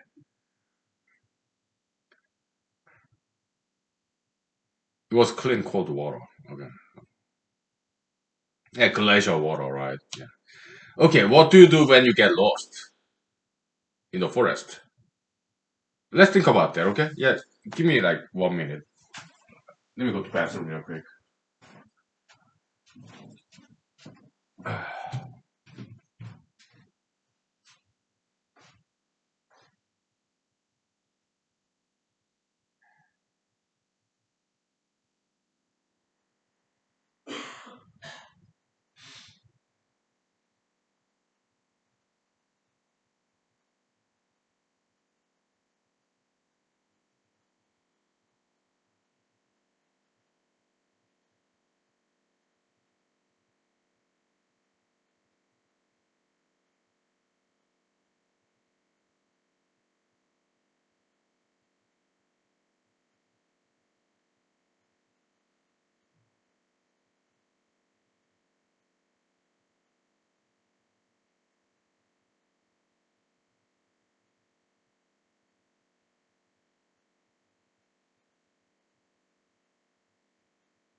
So yeah, I've been gotten lost before during the hiking.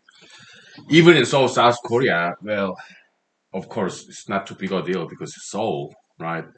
Yeah, Gwanaksan, that's like slightly outskirts of Seoul, kind of northwest, I think. Yeah, getting there lost in Gwanaksan, no big deal because if you go down the mountain, yeah, you'll find some village and roads, paved roads, no problem, right? But yeah, I did get lost. And when I was in Taekwondo school, our Taekwondo masters, yeah, they taught us some tricks. Okay, yeah, just follow the stream, down the stream. Just walk down the stream. You'll find some villages because in the human history, water is very important. We need water, right? So yeah, villages they evolve around the streams, rivers. So stream become bigger creeks, then creeks become converge into rivers, and civilization revolve around the fresh water like that, right? River. Yeah. Hmm? That's a good lesson. Yeah. So if you're lost in the woods, yeah, probably the best way. I mean, you can find some trails, right? But sometimes people die. I read some articles about that. Okay, Appalachian Mountain. There's this lady, avid hiker, in her 60s, I think. Okay, Appalachian Trail, and she passed away because she went off trail to take a leak, I guess, and then she couldn't find the trail. Okay, she passed away. Okay, so I read some articles about that. Okay, so it can happen to anyone. Okay,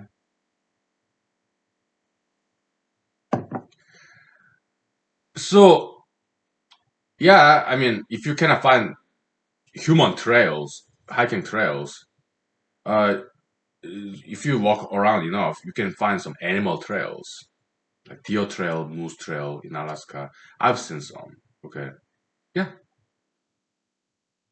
because animals, wild animals like deer, rabbits, moose, elks, they follow their trails. Why? Because it's kind of well paved, right? You can see it, right? It's easier to navigate in the forest if they use this trail animals again and again. In Alaska, in Anwar, yeah, there are bear trails. Okay, yeah, yeah, some Alaska documentary filmed by BBC. Yeah, Alaskan grizzly of Alaska. Okay, they talked about that. Okay, so and show that bear trail. Okay, yeah, animal trails. It's easier to follow that animal trails because it's there are less resistance, less shrubs. It's easier to walk, follow down the animal trails, right? It saves your energy, right? Because kind of well paved road, kind of. Yeah, shrubs, grasses, they are already trampled down, right?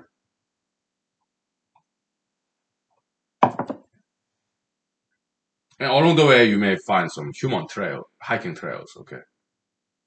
If not, yeah, just follow, walk around down the slope, mountain, okay? And if you walk down, because water flow down due to gravitation, right? You'll run into some streams or streams that used to be a stream, some dry creek bed with rocks. Then if it's dry creek bed, follow down that creek bed. It's like well paved trail. Water flowing down. Now it's dry, but there used to be water maybe during the rainy season, right? So it's kind of well paved trail, water trail, right? It's easier to walk down because it's kind of well paved. No grass, no shrubs, bushes. Okay. Yeah. You go along down that water creek trail. If there's water, even better. Okay. Just walk down along right next to it, drink some water if you get thirsty, right? And later on, yeah, the creek will become streams, stream become river, okay, and you find some human civilization, okay, yeah, yeah, some adventure. Yeah, I used to hike a lot when I first came to Alaska. Nowadays, I don't. Why? Been there, done that. Okay, yeah. What's the point of repeating myself? It gets boring after a while. Same old, right? Yeah, it's just bunch of trees and nobody else. There's no people. There's no animals. It's a bunch of plants, rocks. It gets very boring. Okay, after a while, so I stopped hiking. Okay, so I just run around the blocks. Okay, in a park.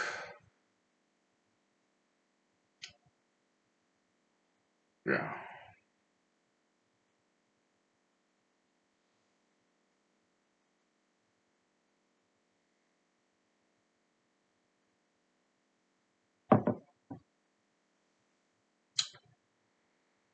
yeah.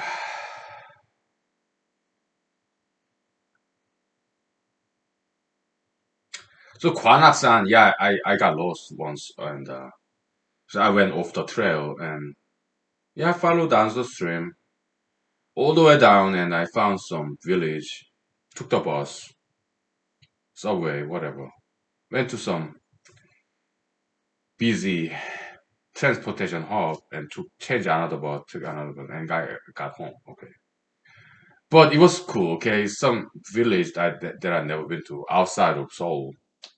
Yeah, I found myself to be a stranger in a strange land. Okay, so yeah, yeah, took the bus and went to some busier transportation hub and changed the bus and then came home. Okay, that was interesting. Yeah, the kind of village that I've never been to. Okay, that was cool. Okay, yeah.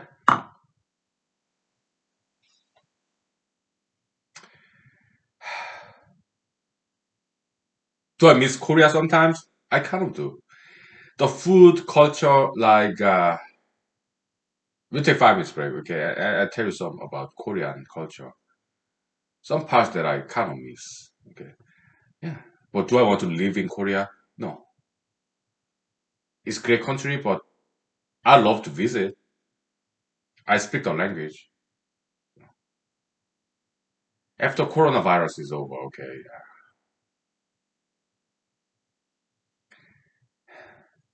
we'll take 5 minutes. Okay, so yeah, then I tell you some about some things that I miss about Korea. Okay, that I love to visit. The reason I love to visit Korea, South Korea. Okay, so yeah, I'll tell you. Okay, after 5 minutes break, we don't need a whiteboard. Maybe we do. I don't know. Yeah, some Korean story. Okay, so okay. We have like 30 minutes left. So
Yeah, some warning about fresh water drinking in the stream.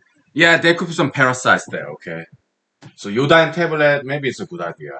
Okay, to sterilize the fresh running water. Okay, you don't want to drink still water. Okay, it's more likely to have some parasites, some microorganism, bacteria, virus, fungus.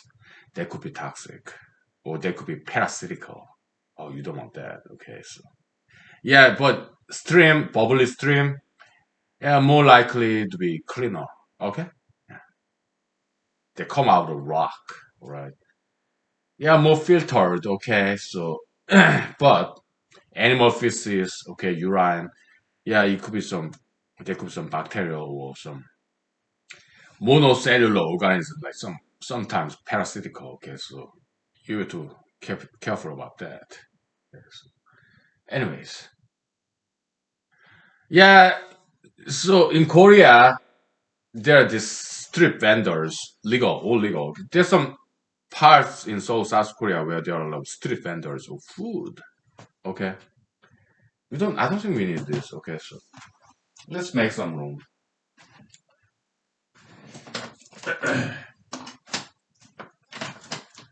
Yeah, that's what I miss. Okay, this street food, well cooked. There's this kind of fish, seafood based Korean traditional food. Maybe it has Japanese origin. I don't know. It's called odang. Okay. Yeah, it's based on fish, I guess. Okay. And odang soup. In Korean, soup is cook. Cook. Okay. Odang cook, odang soup. Okay. Oh, so good. Or tteokbokki. That's like Korean sticky rice cake with some sugar and hot sauce, Korean hot sauce, like red hot chili pepper. Okay, it's red. All right. Yeah, some street food like that, or something very exotic like sundae. That's pig's small intestine filled with noodles. Okay, that was so good. Okay, street food. Okay, huge fan. Yeah, that's something I really miss about South Korea. When I was in Los Angeles, California, they have fantastic street corner in San Fernando Valley, North Hollywood. Amazing taco stand. They are like authentic taco. That's not Americanized Taco Bell taco. Real taco. Authentic Mexican taco. Okay. It was so good. Cebolla, like grilled onion, right? Whole. It looks like an egg. They just peel it, right? But the whole onion, they just grill it. One time they gave it for free to me. Okay. Great neighbors, Hispanic neighbors. Okay. Fantastic cooks. Melting in my mouth. Yeah, I missed out certain things about Los Angeles, California, right? Taco stand on the street corner. There were a couple, okay. Yeah. It was like Victoria Boulevard and Sipaveta Boulevard. Yeah, I got a studio efficiency. I was a computer programmer back then. Part-time actor, okay. So yeah, I do miss out certain things about Los Angeles, California. Yeah.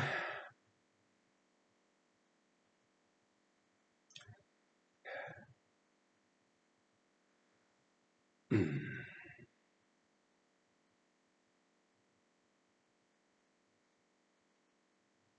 I love ethnic cuisine, okay. Taco.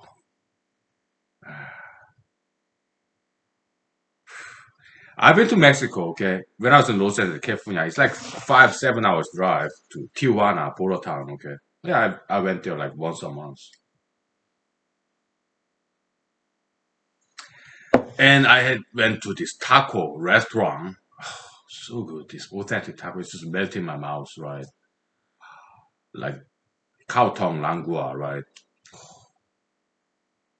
Carne asada, yeah, like chicken asada, pollo, or cerdo, pork taco, okay. And of course, like you have just rice and beans and cilantro, right? Or jalapeno, right? Yeah. Boy. I miss a certain things. Yeah. I mean, in California, In and Out hamburger, right? Very Western American, double double with raw onion. Love it. Oh, Caesar's pizza. And when I was in Michigan, Ypsilanti, Michigan, going to law school, Ann Arbor, Michigan, they had this Domino's pizza. Okay, amazing. It was good. Okay, yeah. Ah, boy, good old days.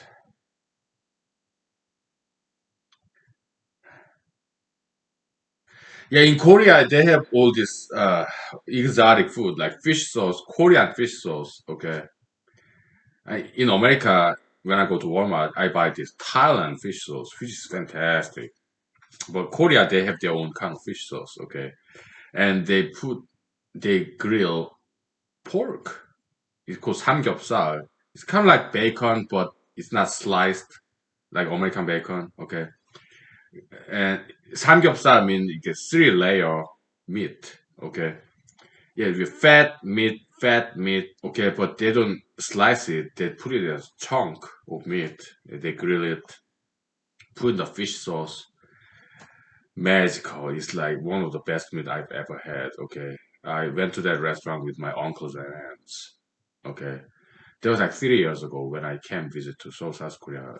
Okay, for a week in my vacation. Okay, taste of heaven. Okay, because I wanted to say hello to my uncles and aunts. Okay, yeah, they took me to this wonderful Korean restaurant. Okay, very traditional grilled pork, samgyeopsal. It's three layered meat. That's what it samgyeopsal means. Yeah. And some exotic Korean food. Yeah, beef blood cake. What's it called? It's a soup. Yeah, it looks like tofu, but it's dark brown. It's coagulated beef blood. You boil it, put it in some cube, right? Chunk of cooked cow blood, boiled. They make into a soup. What's it called?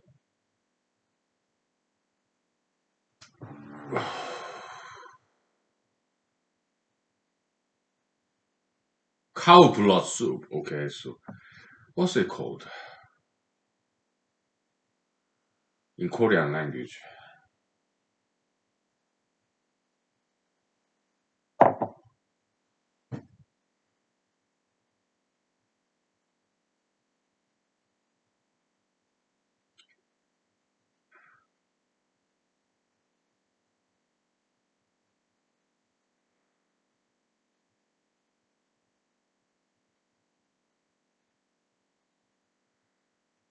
I don't recall.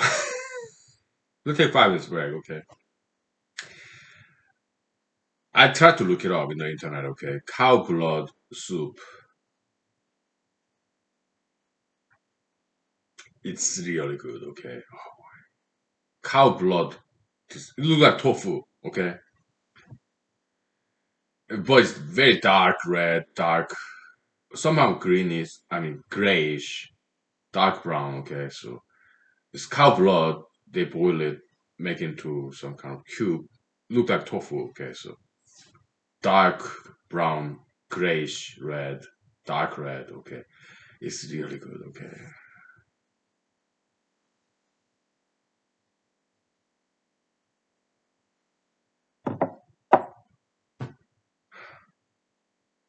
We'll take 5 minutes break. Okay? I tried to look it up in the internet.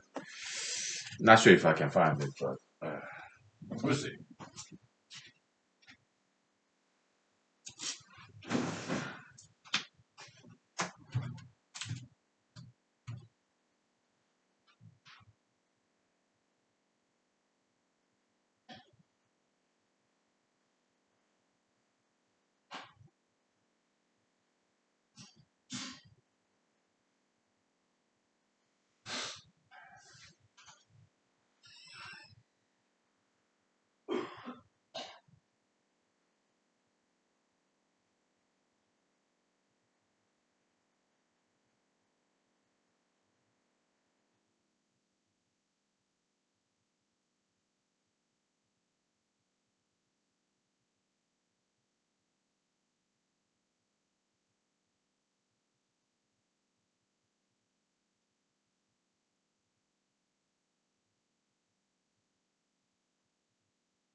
Okay, so Korean traditional food is very healthy. They don't eat strange animals like Chinese people do. Okay, but they eat strange body parts of some familiar farm animals like cow blood. I looked it up. Cow blood, Korean cow blood soup. Yeah, it's 선지, 선지국. 선지 means cow blood, right? Yeah, it was in the internet. Okay, 선지국. Yeah, sometimes they call it 해장국. Okay, but 선지국 that's a little bit different. Different recipe. Okay, 선지국. 선지 means cow blood. Okay, 선지국. 국 means soup. So cow blood soup. Okay, I love that. Okay, the texture of this coagulated, boiled, fully cooked cow blood. Yeah, it looks like tofu, but it's like dark red, grayish, dark brown. It's so good. My goodness. 선지국, okay. It's so good, okay. So when I met, uh, paid visit to my uncle, okay. He's a doctor, okay. In Seoul, South Korea, okay. Very tricky place to find, okay. In Seoul, there are many different buses and subway stations, but yeah, I had to take a cab, okay.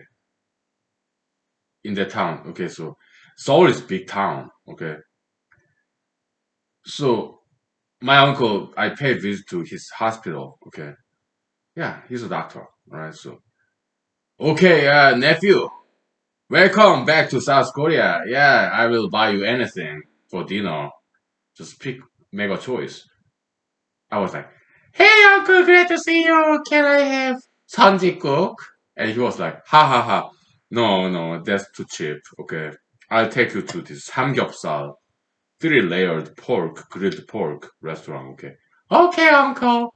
And he invited to some of my other uncles and aunts. Okay. So we went together. It was a long line. We waited for like 10 to 15 minutes. Okay. It was very famous.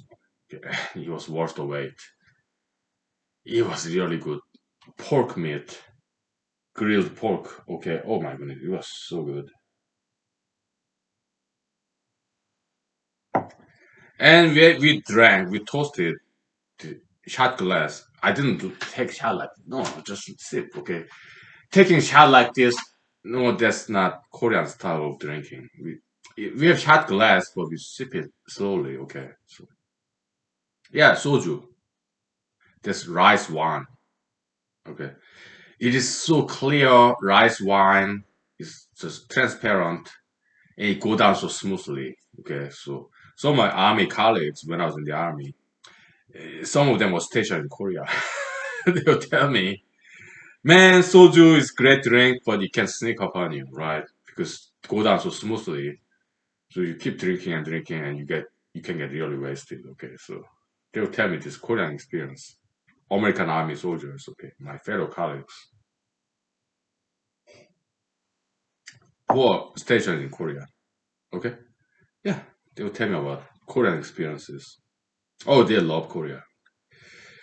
All my American soldier friends who ever stationed in Korea, they like 99% of them loved it. 1% didn't like it very much, but yeah, whatever. They would love to tell those Korean experience to me. Okay, yeah,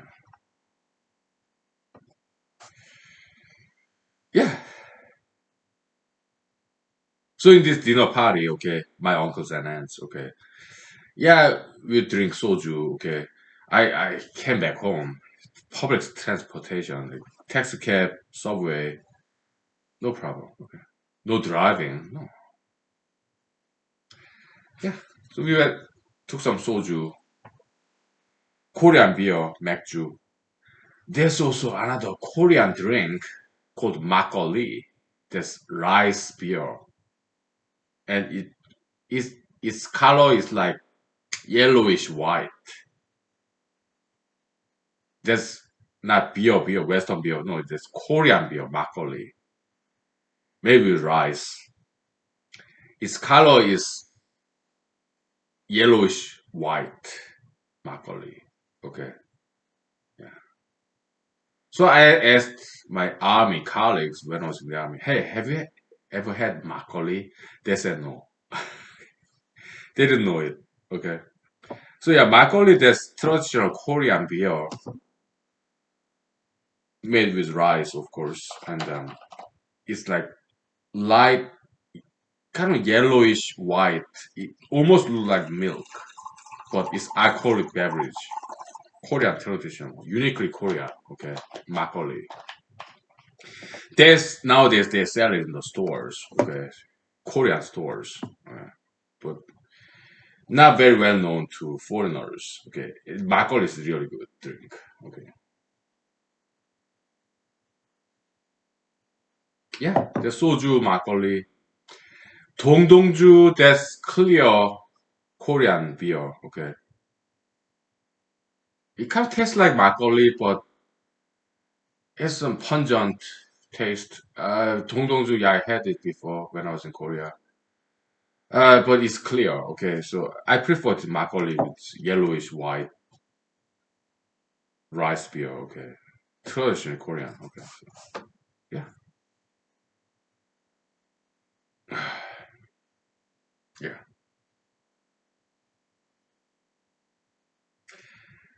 I left Korea when I was 19 years old. But in Korean culture, Korean drinking culture,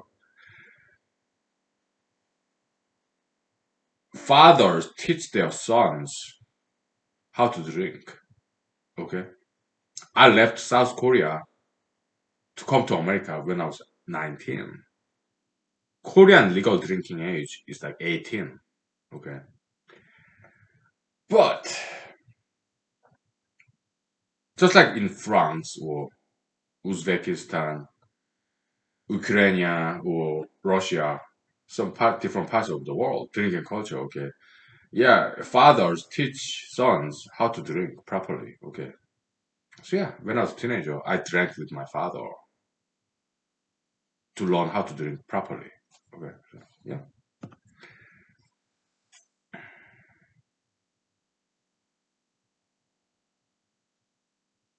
Mhm.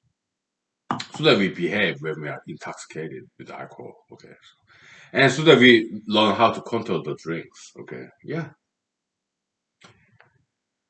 yeah. Just like American fathers teach their sons how to use guns. It's the same concept.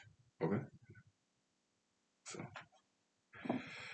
yeah, this Asian drinking culture, some other parts of the world, okay, as well. Right. I can only speak for Korea, okay,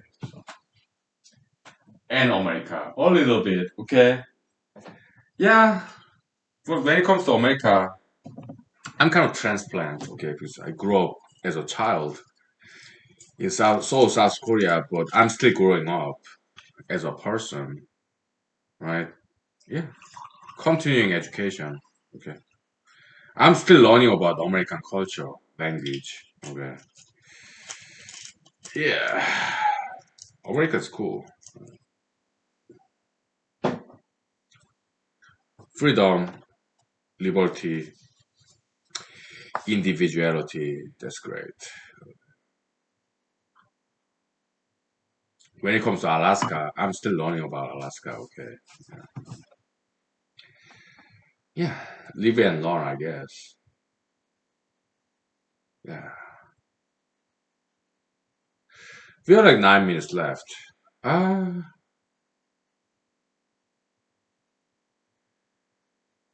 yeah.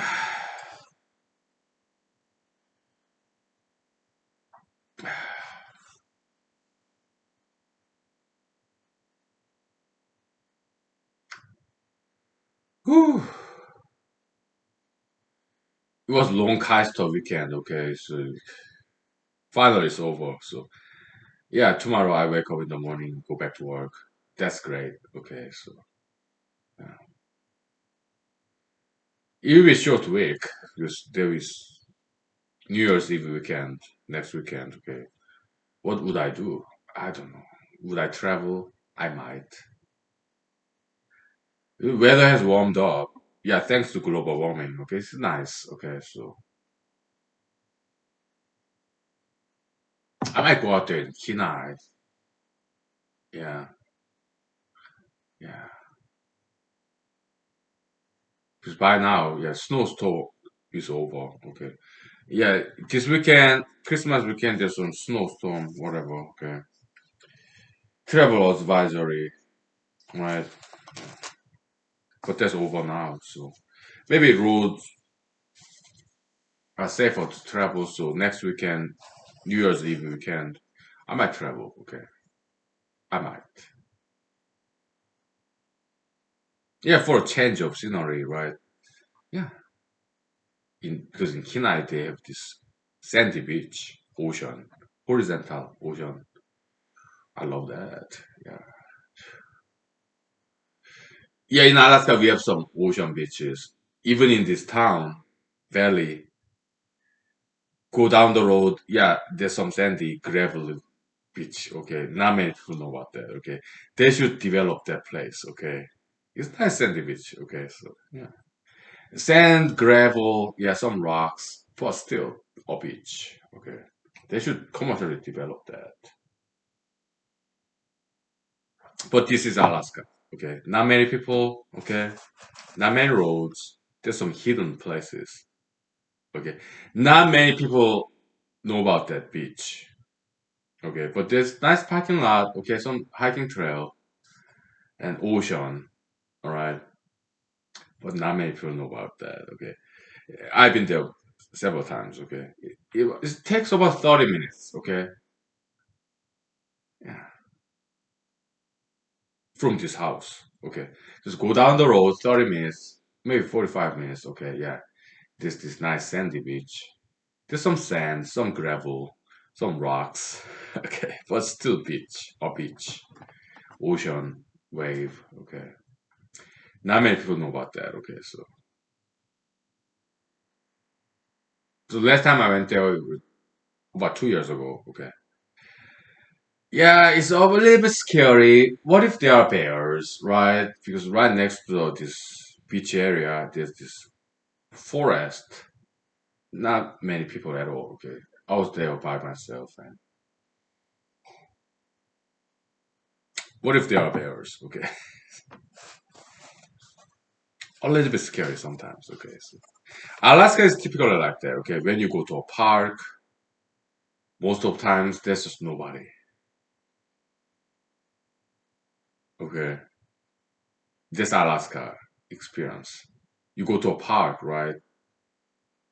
Most of times there's just nobody. Because there's so many parks, not that many people in Alaska. Okay, yeah, good parking lot. Okay, yeah, and then there's nobody.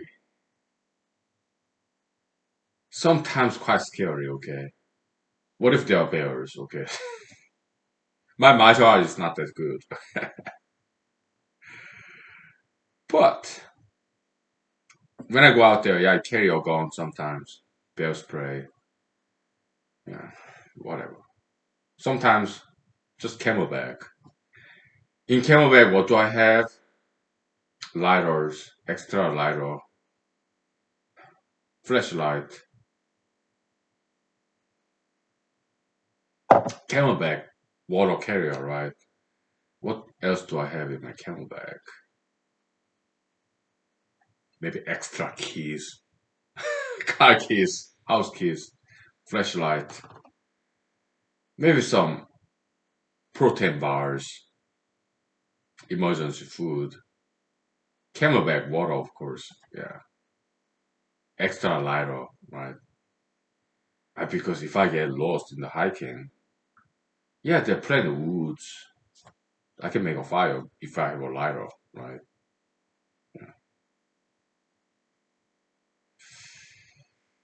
Yeah. In my car is Ford Expedition. I have full camping gear, right? Yeah. Emergency food, right? MRE.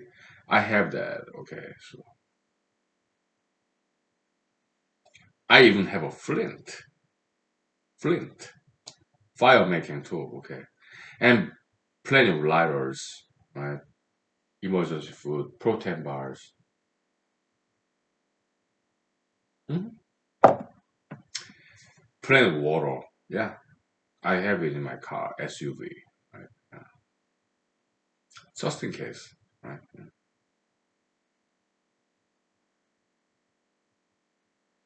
Because if you have lighter, yeah, you can make a fire. In Alaska, we have plenty of food, wood, grass, tree branches. Yeah, no problem, right?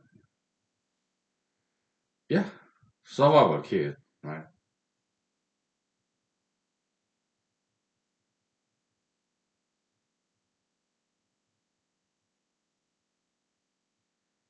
Yeah, so many people come to Alaska. Sometimes they live for lower 48, lower 49, including Hawaii. Okay.